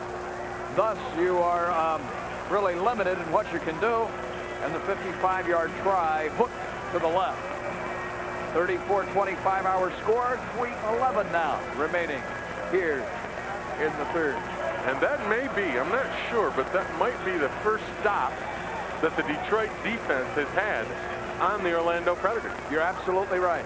Tonight, it is the first time. Adams in the flat. Mullen slips a tackle to the 18-yard line. Darting and dashing, it's a gain of 15. If the Orlando corners are going to play off of the 2 wide receivers, then Ron Adams can do this all day long. Just a 7-yard pass. He runs upfield, stops, turns around, and then Mullen does the rest with his running ability. But if they're going to give him that much cushion, Detroit's going to work those corners a lot. Another completion, this time to Langley. And Andre is to the 22. Same throw. This time, though, they go to the motion man, who is Langley. He just goes upfield 7 yards, turns, stops, and looks at the quarterback. The defensive secondary has given, look at the cushion. There's 7 yards that Aiken was giving Langley, and they just stop in front of him, and they're going to move the ball down the field easily unless Orlando starts picking up. The toss sweep to Sargent with running room. Sargent climbs it inside the 15 to the 13-yard line. First and 10 Detroit. Mary Wagner on the stop for Orlando. The other thing that can hurt you when you lay off in your secondary coverage, you allow yourself to be a little more vulnerable to the run. Take a look at this little guy, Langley.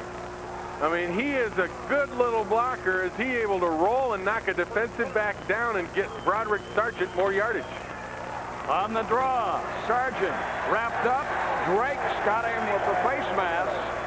And the penalty flag will force Orlando here. They'll step it off against the Predators. Drake's with the right arm. Eric, the defensive lineman, just put his hand right on the mask. Grabbing the face mask, number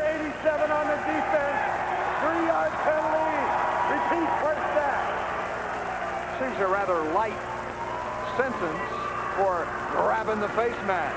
You know, I think Jack Baker's even getting more into this game as it goes along. You see break with the right hand. Right on the inside of the face mask.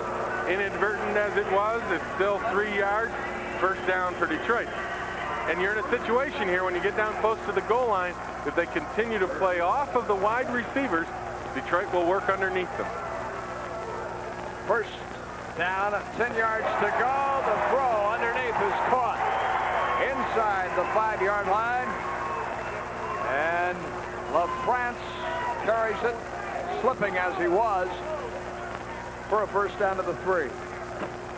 Little run and shoot play. Sprint out. Langley just runs to the flat. Aikens can't run with him. He's able to turn upfield a little bit, get it inside the 5. Tough pass to cover for any defensive back running with that speedster Andre Langley. 25 seconds to go in the 3rd. Can Detroit push it in to the 1-yard line? We have a signal. We've got a touchdown. Touchdown, Sargent. Running play this time. They just sweep to the short side of the field. Line up their receivers to the right and just give the ball to Sargent. Got a good block at the left defensive end. Here you see Langley gets a block. Sargent gets the ball, and a real good block by Gary Mullen and George LaFrance, the receivers, to knock down the interference from the inside. And Sargent's able to turn the corner and get in the end zone. Time runs out here in the 4th quarter, but they will attempt the extra point at this end of the field. Langlo to pull Detroit within 2, following the touchdown by Sargent. The snap on the spot. Here is the kick. And he hooked it left, no good. 34-31, your score at the end of the 3rd quarter. 15 minutes of football. Lions store, and we'll be back after this for Southeastern Copiers, your source for award-winning Toshiba copiers and fax. The Joe Louis Arena in Detroit, and as you can see by those banners, the home of one of the truly tradition-rich franchises in the NHL, the Detroit Red Wings. Right now, the Detroit Drive trying to build a tradition, powering its way back into this football game. Sargent from 3 yards out, and it's a 34-31 game. Brian Sargent, one of the top running backs in the Arena League, ranking 4th, entering this game. Had a big night tonight through the hands of Burt Walls.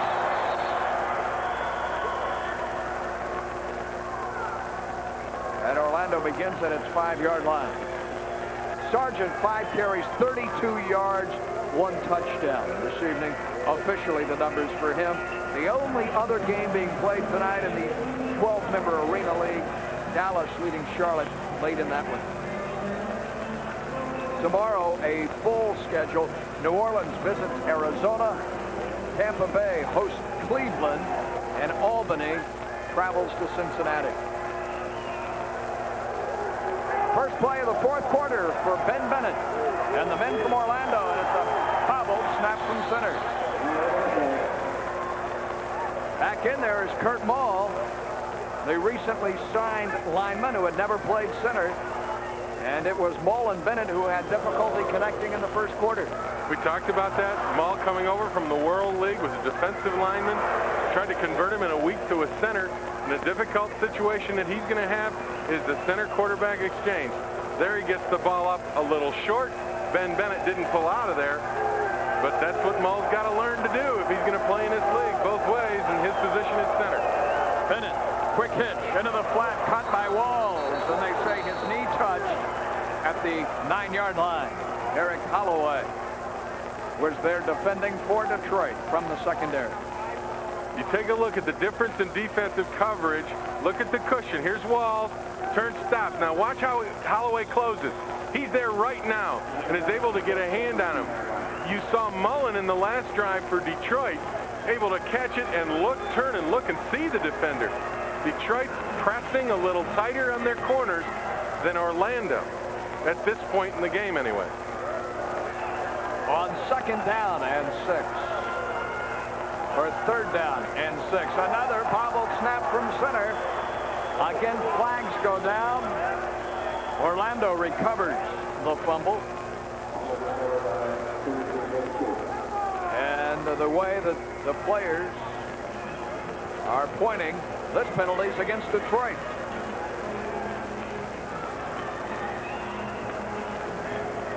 Offsides on the defense, number 62, 3 yards. Repeat 3rd down.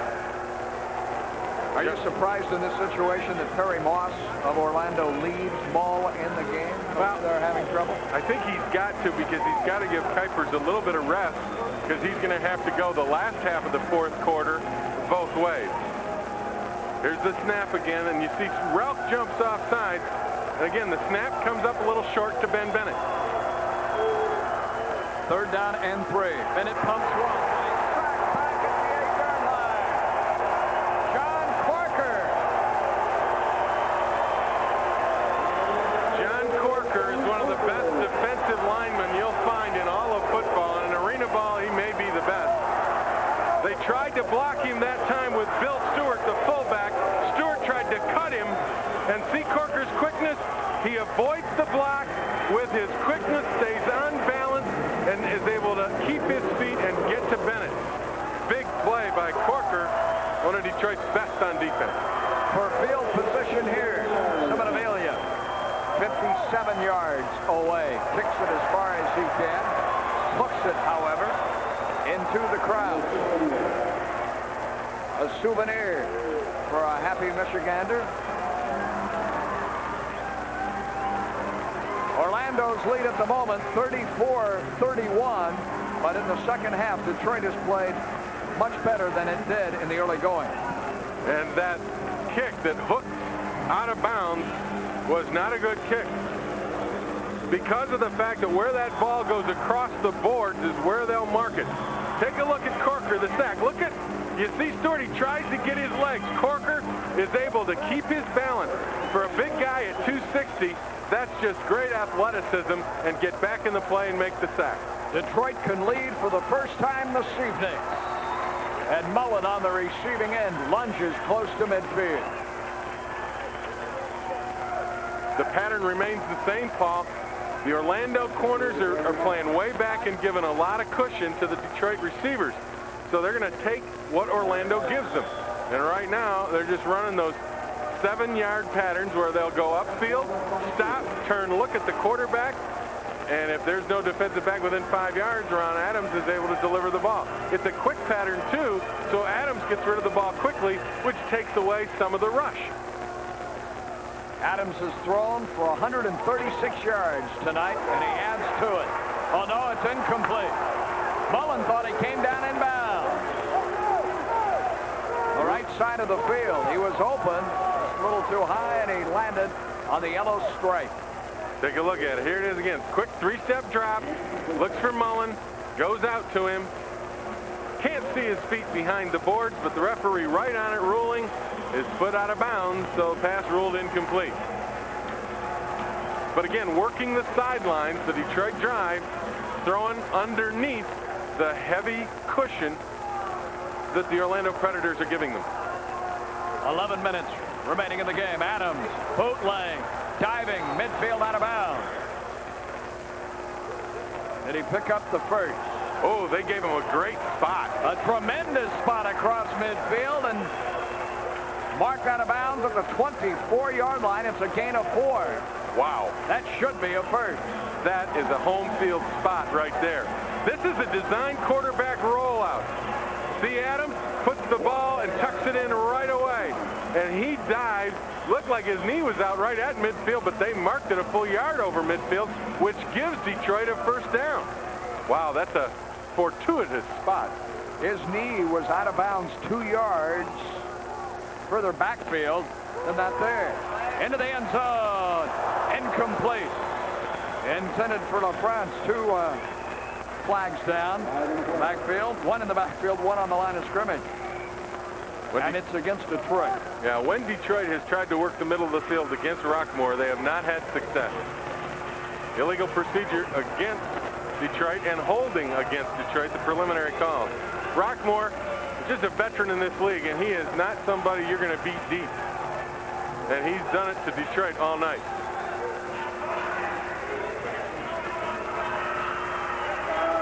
First down.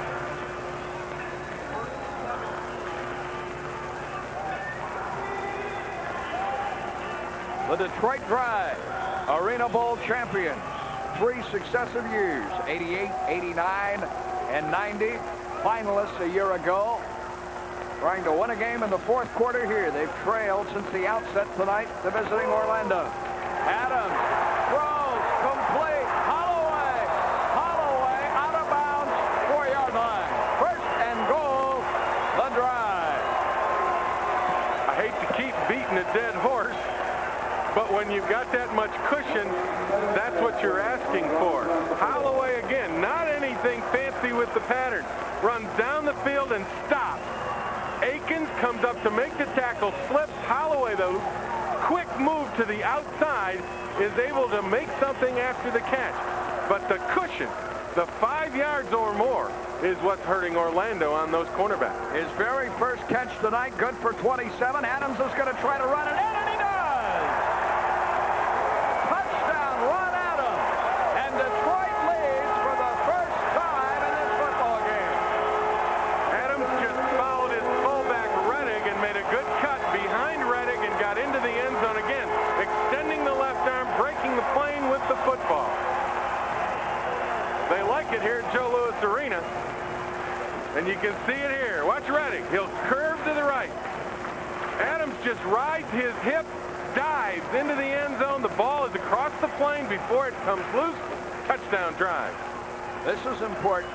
Ensuing extra point to make it a 4-point game. The kick is good by Langlow. 38-34 Detroit. And there's a pause in the action in a rather raucous Joe Louis Arena. For a pair of touchdowns, as he did there to hand the Drive their first lead tonight. Langlow, who added the extra point to make this a 38-34 affair, booms it toward Orlando's Kirkwall. 7 yards deep, out he comes. Dancing at the 10.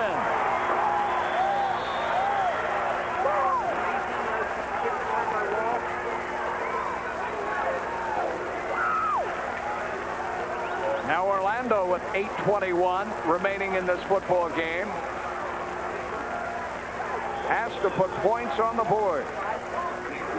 You know, one of the benefits for Detroit and the way that Orlando was defending the Drive was the fact that Ben Bennett has spent a lot of time with Perry Moss as head coach over on the sideline. And the place you don't want Ben Bennett is next to the head coach. You want him on the field doing things offensively, which he's done very well tonight. Fumble! Detroit has the ball! The center quarterback exchange. We talked about it from the first quarter on, Paul. This time,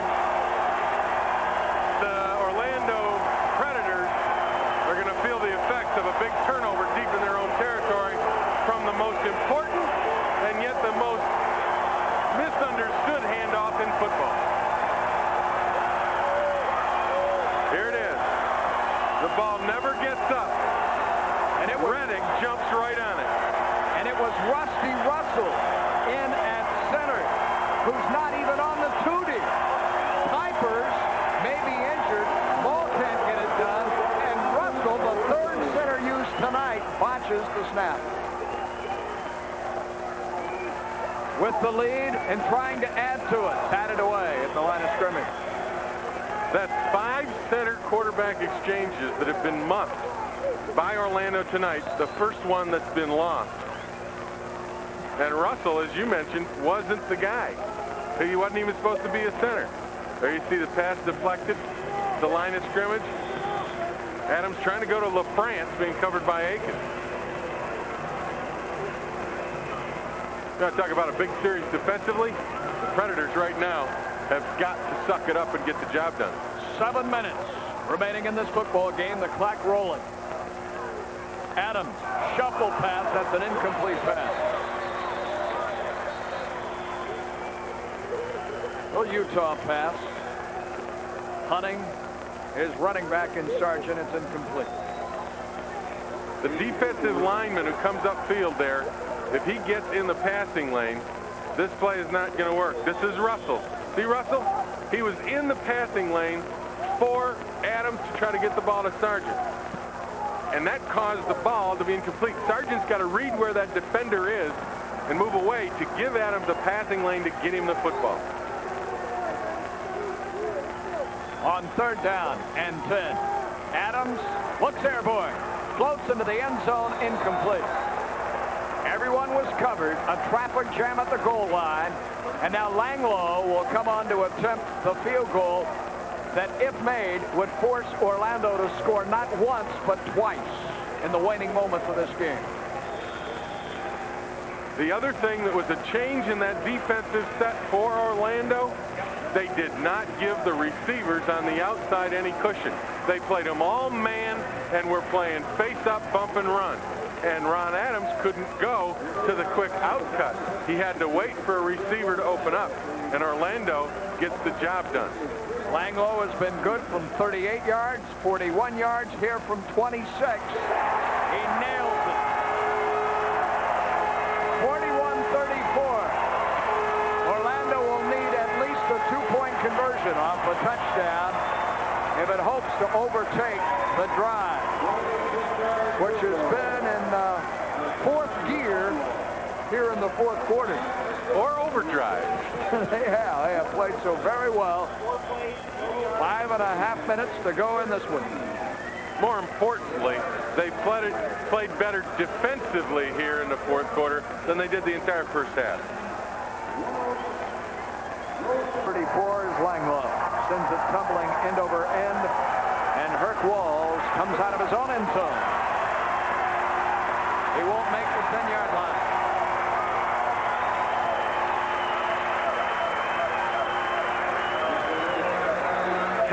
One of the really sure-handed tacklers for the Detroit Drive, their defensive specialist, brings down Walls on the 7, and Ben Bennett goes back to work.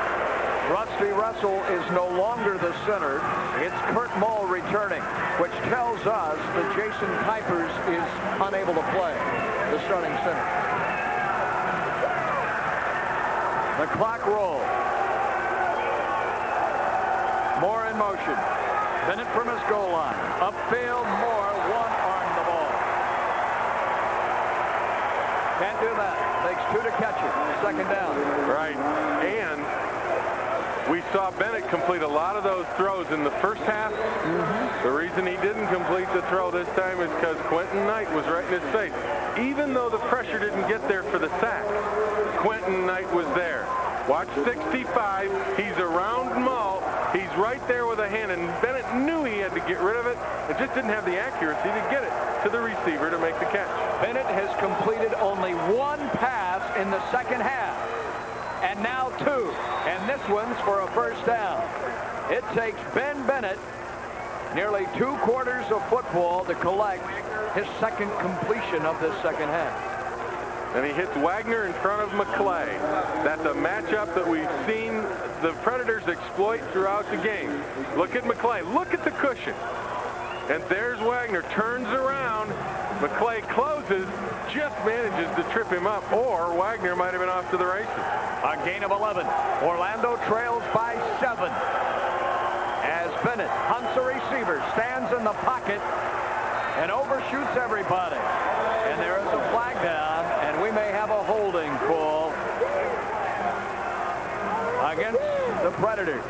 If it's against Mull, and it is against the Predators, Quentin Knight came back and was raising his arms in the sky, saying that the call was against his offensive blocker.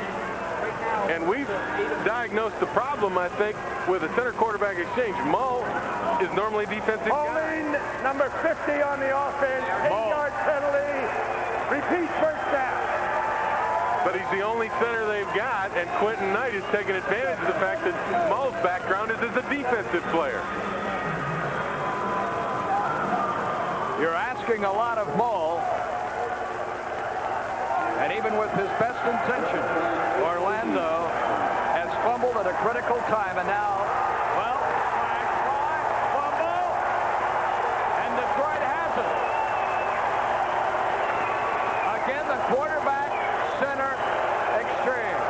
How often do we overlook, as fans, as broadcasters, the importance of the center quarterback exchange?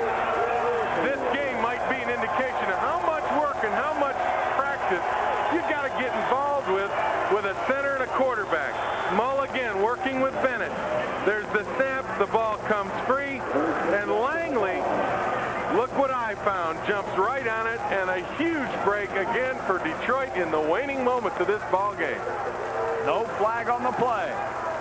3:15 to go. The scissors slicing through Langley. Maybe a yard. Bill Stewart stayed at home. Off the counter action, the linebacker to make the stop. This is a game that if Orlando does not come back and win it, Paul, Perry Moss is going to go home and say, man, we had a chance to win on the road against a good team if we could just make the center quarterback exchange. As you see the scissors play in a game in arena football that is wide open, razzle-dazzle, the most basic elements. Snap the football, protect the football is the difference in this contest. The fade route in the end zone. Picked off. It's Wagner. The pass intended for Mullen. And Orlando is still alive with 2:29 remaining. If Wagner isn't the best player on the field, I don't know who is. He has played offense. He has played defense. He has been a blocker. He has done some things tonight for Orlando, and maybe this is the biggest. He's gone both ways a lot. They try to run a fade route to Mullen.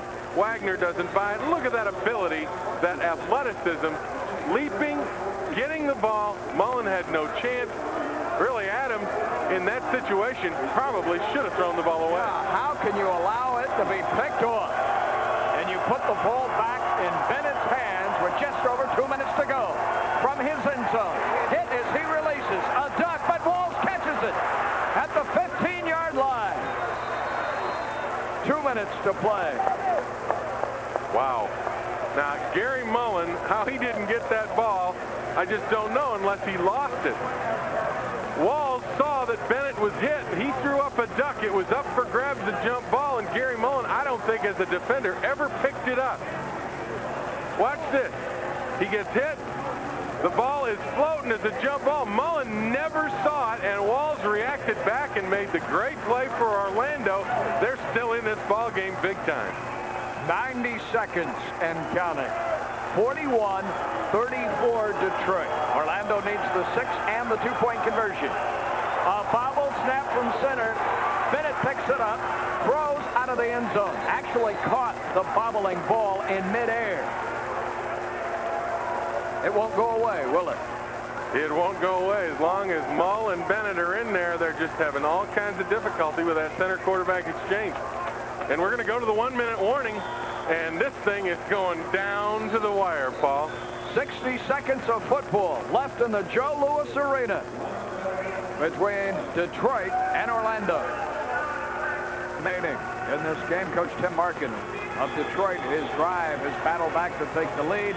Perry Moss has 2 timeouts remaining in this game, and he stands 14 yards away. Bennett under center. 2nd and 10. Kirk Walls sprints in motion. Bennett with the blitz on, floats it into the flat, and it's off the fingertips. Incomplete of the intended receiver in Bill Stewart. Quentin Knight, once again, coming from his nose guard position. The screen is supposed to allow defensive linemen in, but you've got to get a piece of them so that they don't come after your quarterback at a dead sprint. Bennett that time had to back up too quickly because Knight was free so quick. Now watch, he has to throw off the back foot. The receiver hadn't gotten to the spot yet, and Bennett had to put some air underneath it to allow the receiver to get to it. Similar score, similar situation. 56 seconds to go. Bennett for the end zone. And he overshot the intended receiver in Carl Aiken. There was Mullen defensively. And it's now 4th down. And Ben Bennett's going to call timeout and talk it over with Perry Moss. We come down to one play, one timeout remaining, 51 seconds on the scoreboard clock. As these two teams each try to improve to 3-1. We got a minute here. I'd like to say hello to a couple people in Florida I haven't had an opportunity to yet tonight. Be my guest. I'd like to say hello to Barbara and Bruce at Sunrise Condominiums in New Smyrna Beach. And, of course, everybody at Sharky's in Stewart, where my brother Bob is closely watching this one on the Sunshine Network.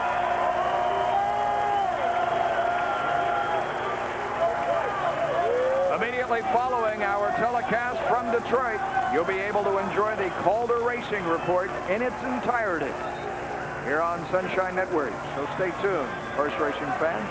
That's just ahead on Sunshine.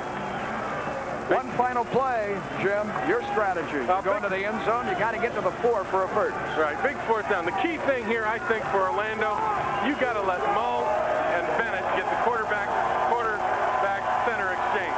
That's the first thing on their mind right now. Other than that, then run the pattern and make the play. On 4th down, Wagner in motion. He's got to be your go-to guy. Bennett throws to him. It's caught. Touchdown, Orlando. Wagner with 46 seconds to go. On 4th down, Ben Bennett indeed went to his go-to guy who made the big play. Now it's a 1-point game. You go for the tie or the 2 because you have OT. On the road, I would think you go for the win right away. And that is exactly what Orlando's going to do. And Paul, you called it. The go-to guy is Wagner. He's been the guy all night long. They had him isolated on Tate Randall. And he was able to run the crossing route, and Bennett threw a perfect pass. Tate Randall couldn't do anything about it. Wagner was able to get into the end zone, and now we're talking about a pretty big extra point. From the 3-yard line. 4-2. And the lead with less than a minute remaining. A whistle. Flags down. Hold everything. Flags down before the snap. Jeff Roth, the guard on the near left side, stood up and pointed to the linesman. The Orlando guard did. And Detroit is offside. I think, again, it is where the linebacker lines up. If his feet are in the line of scrimmage, that's an illegal defense outside. On the defense, half the distance to the goal. I think it's 44, Alvin Reddick, lining up in the gap. Exactly right. He's lined up in the gap before the snap. He cannot be ahead of the defensive lineman's feet. That's where he was. That's the call. Inside the 2. 4-2 and the lead. They give it to the fullback. It's a score. And Orlando leads. Powering in is Stewart. And the 2-point conversion is good. They ran right over John Corker, and it was Wagner again coming into block. All night long, Orlando had run the play where they were going to go outside. Look at Wagner. They run in off Corker, but this time, instead of going outside, because Detroit read it that they were going to go outside, the fullback stayed right on the left heel of the guard and ran right over the guard center gap, rather than bouncing outside into the corner. And that is a little subtle change in that play, but it made it work because Detroit got outside conscious. Here's the touchdown to Wagner. Lots of time. Bennett throws a perfect pass in stride to Wagner, being covered by Tate Randall. Wagner got the job done, and now Orlando has come back from the dead, if you will. They lead by 1 with 46 seconds left. And a team that was betrayed by a weakness in basic football, the inability to protect the snap, reverts to basic hard-nosed football, and Stewart simply off tackle for the 2-point conversion. LaFrance Off the screen. Out he comes. 5, 10, and out to the 12.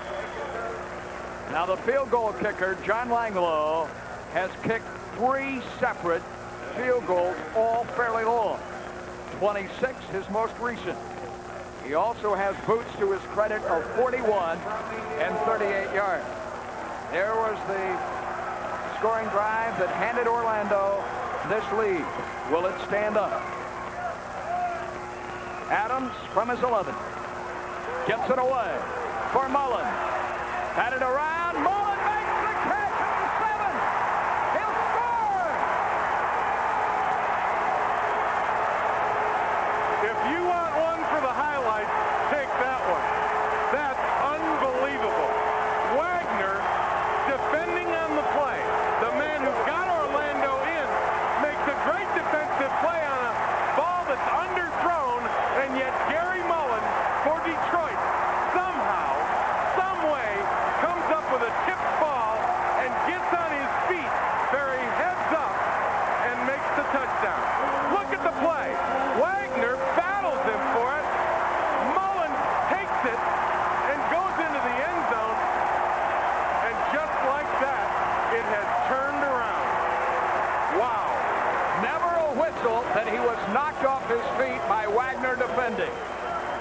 A 45-yard touchdown strike, and now the time has expired off the play clock, and the penalty will push Detroit back 3 yards. You're right. The point you make about whether Mullen was touched, we go to the referee, 5-yard delay of game, but the point of whether Wagner, even though that ball was being tipped around, did he have contact with Mullen on the ground? If he did, he's down. That's correct, at the 7. But they ruled there was no contact, or that Mullen did not have possession yet. Take a look. There. He's down and touched. He's down and touched, and yet they rule he wasn't, and that's going to be a touchdown for Detroit. What a great athletic play, though, by Gary Mullen. He's tackled down there. No question. He should have been spotted down. Going for 2. It's batted away. 33 seconds remain. The 2-point conversion failed. Well, there's no question about whether he was down. Gary Mullen was hit after the tip ball happened. There was no question that Wagner had contact while he was on the ground. Should have been ruled down at the 7th.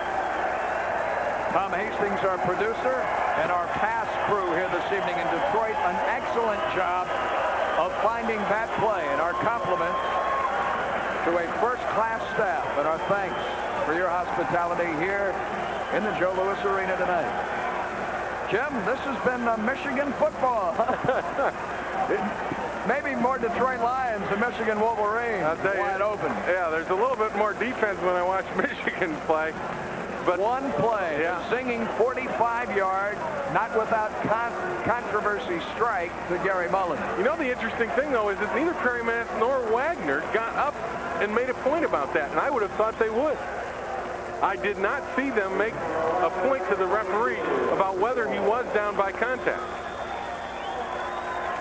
47-42. And believe me, with 33 seconds left, it ain't over yet. Walls, as it sails between the 2 cages, can do nothing but watch it fly away. 45 yards away stands Orlando. This will addict one to the Arena League, will it not?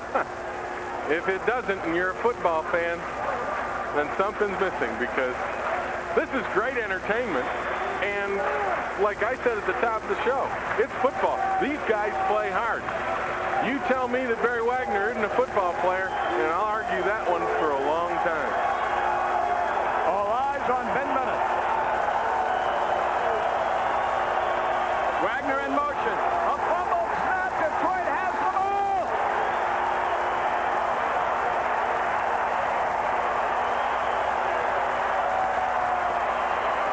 Alvin Reddick. Harry Moss has got to be just beside himself with the simplest and most fundamental play in football, and it has betrayed him big time tonight. There's the ball on the ground, and there's Reddick.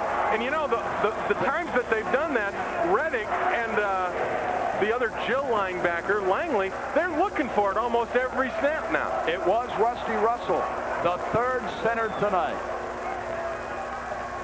Adams lunges to the 1-yard line. There's a fumble. Orlando has the football with 25 seconds to go. Adams has fumbled the football. It's not over yet. Jerry Odom recovered. Twice Detroit had this game salted away. Adams threw an interception. Orlando scored the touchdown.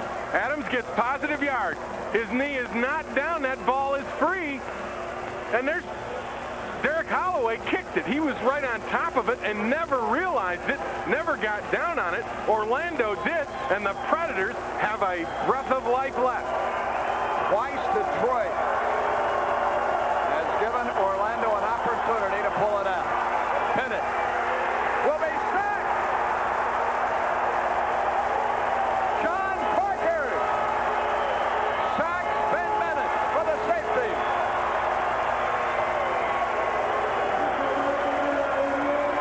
The third sack tonight packs up 2 more on the board. How many changes of emotion can you have inside 30 seconds? We've seen it. Detroit gets the fumble, fumbles it right back. Orlando has the opportunity from the 1-yard line, and yet in arena football, 21 seconds is a lifetime. And they go back, and John Corker comes up with a huge defensive play and gets the sack on Ben Bennett in the end zone. Not only does it give Detroit the 7-point lead, but it forces the Orlando Predators to kick it away. And Corker right through Henry Brown. Right through Henry Brown. I mean, he's a tough pass rusher, and he knows when to make a big play. He's one of those guys you ask to make big plays for you. And to close out a game like this, John Corker came through. Henry Brown just, playing both ways. Maybe he just was a little bit tired, and he couldn't handle the upfield pressure of big number 88. Orlando to attempt an onside kick, a free kick, trailing by 7. It must travel 10 yards. It does. Orlando has the ball. Back Walls. 20, 15, out of bounds, 13-yard line.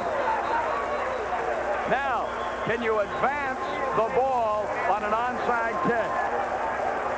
The ball is being whistled back and will be spotted back inside the Orlando 15 at the 13. Let's listen to Jack Baker. Cover an onside kick. They cannot advance it. Thank you, Jack.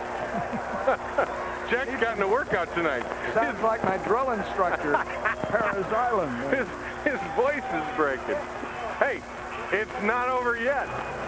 This is about as good an onside kick as you get. See the high bounce? Simonabellia kicking it. And Herc Walls out leaping everyone. Herc Walls takes it at the 15. They've marked it at the 13. A touchdown and a 2-point conversion wins it for the Predators. Bennett throws goalward for Wagner. He's got a touchdown! Wagner, a touchdown with 13 seconds to go. This is unbelievable how this game has turned around. How about those emotions? Going back and forth and back and forth. This is a ping pong match in emotion. They get a touchdown. They're within 1 point. And the Predators will call timeout and talk it over. And it is Barry Wagner, once again, who gets the job done. You called him the go-to guy a minute ago, and Ben Bennett gets the time to throw the ball, which is all he needs to be dangerous. And again, Tate Randall cannot run with Barry Wagner. He makes the catch over his shoulder. McClay is way short. And just like that, the Predators are back in the ballgame. Wow, has this been some kind of finish? To go. Ben Bennett has hurled 2 touchdown strikes to Wagner in the last 30 seconds. And sandwiched in between there is a 45-yard Detroit drive touchdown pass from Adams to Mullen. And Ben Bennett sacked for a safety. And we've also had Adams fumble lunging at the 1-yard line. Tomorrow night, hopefully, Florida and Georgia will be just as lively. The annual All-Star High School Classic. Dave Reed, Barry Milligan. My two good friends with the play-by-play call at 8 o'clock from the Citrus Bowl. For 2. And the lead with 13 ticks remaining. Hit it. Fade route. Wagner catches it. Good. Orlando leads. 50-49. This guy Wagner is special. Wait a minute. We got a flag. A late flag in. They're going to call, I think, a celebration call against Orlando. This is such a stupid call if this is the call. I mean, I hate this call, even in the NFL. Unsportsmanlike conduct, 62 on Detroit, penalized after the kickoff. And 62 would be John Rolfe for the drive. Upset. Well, again, little fade route over the top of Will McClay. And with the leaping ability of Barry Wagner and his height at 6'3", very simple pass play. Wagner was covered well by McClay, but it's the athletic ability of Wagner able to get up in the air and get over the top of McClay to make the catch that makes it work. I mean, this guy has played himself a football game anybody in any league would be proud of. Wagner has scored 3 times in the final 45 seconds of this game. And it doesn't get any better than that.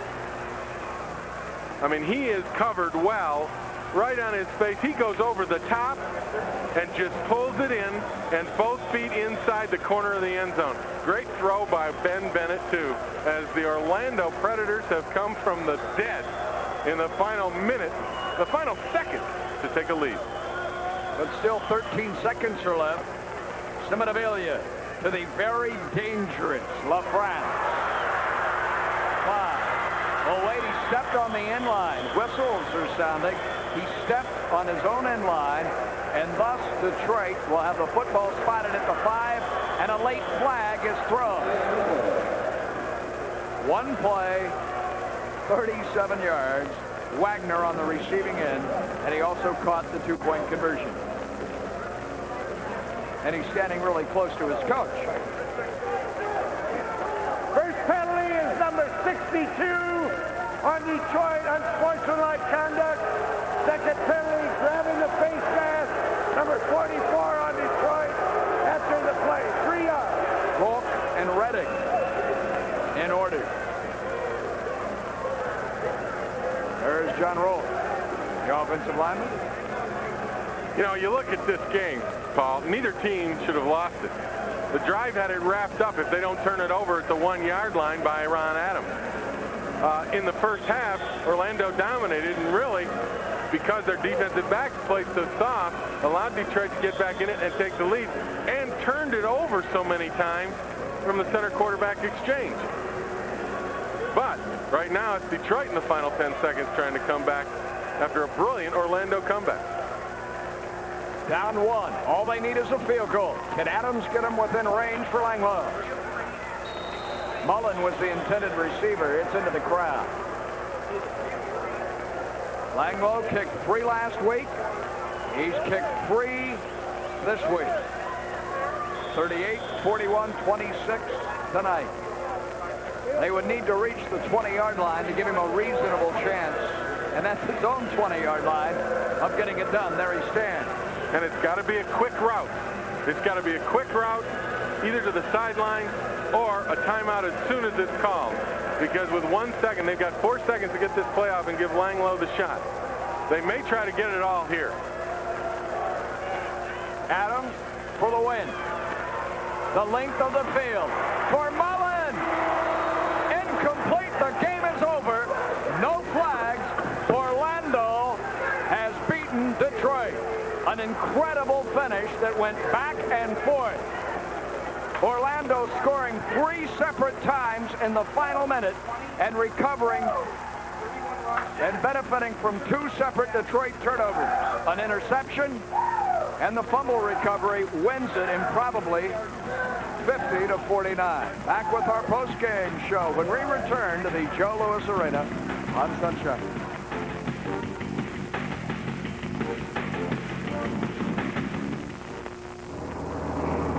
Look, there's an Eckerd. And there's one over there. Hey, there's another record.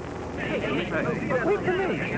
The next time you take a trip, forget your camera. It's okay, Harold. Everyone else forgot this. Remember, there are nearly 1,700 Eckerd stores that carry Kodak FunSaver 35 single-use cameras on sale now for $10.99 with flash, which makes it rather easy to drop in and pick one up. Gee, I hope I don't land on their big blue sign.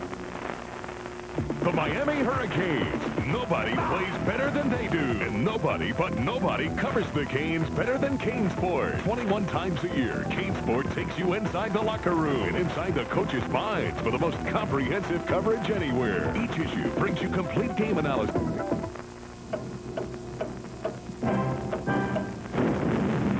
Time.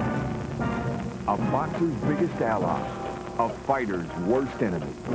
Time. In seconds, the brain is flooded with 1,000 thoughts. Time. Blink and it could be over. Go the distance and you could be champion. Prime Network Pro Boxing Series. Sunday night on Sunshine Network, an affiliate of Prime Network.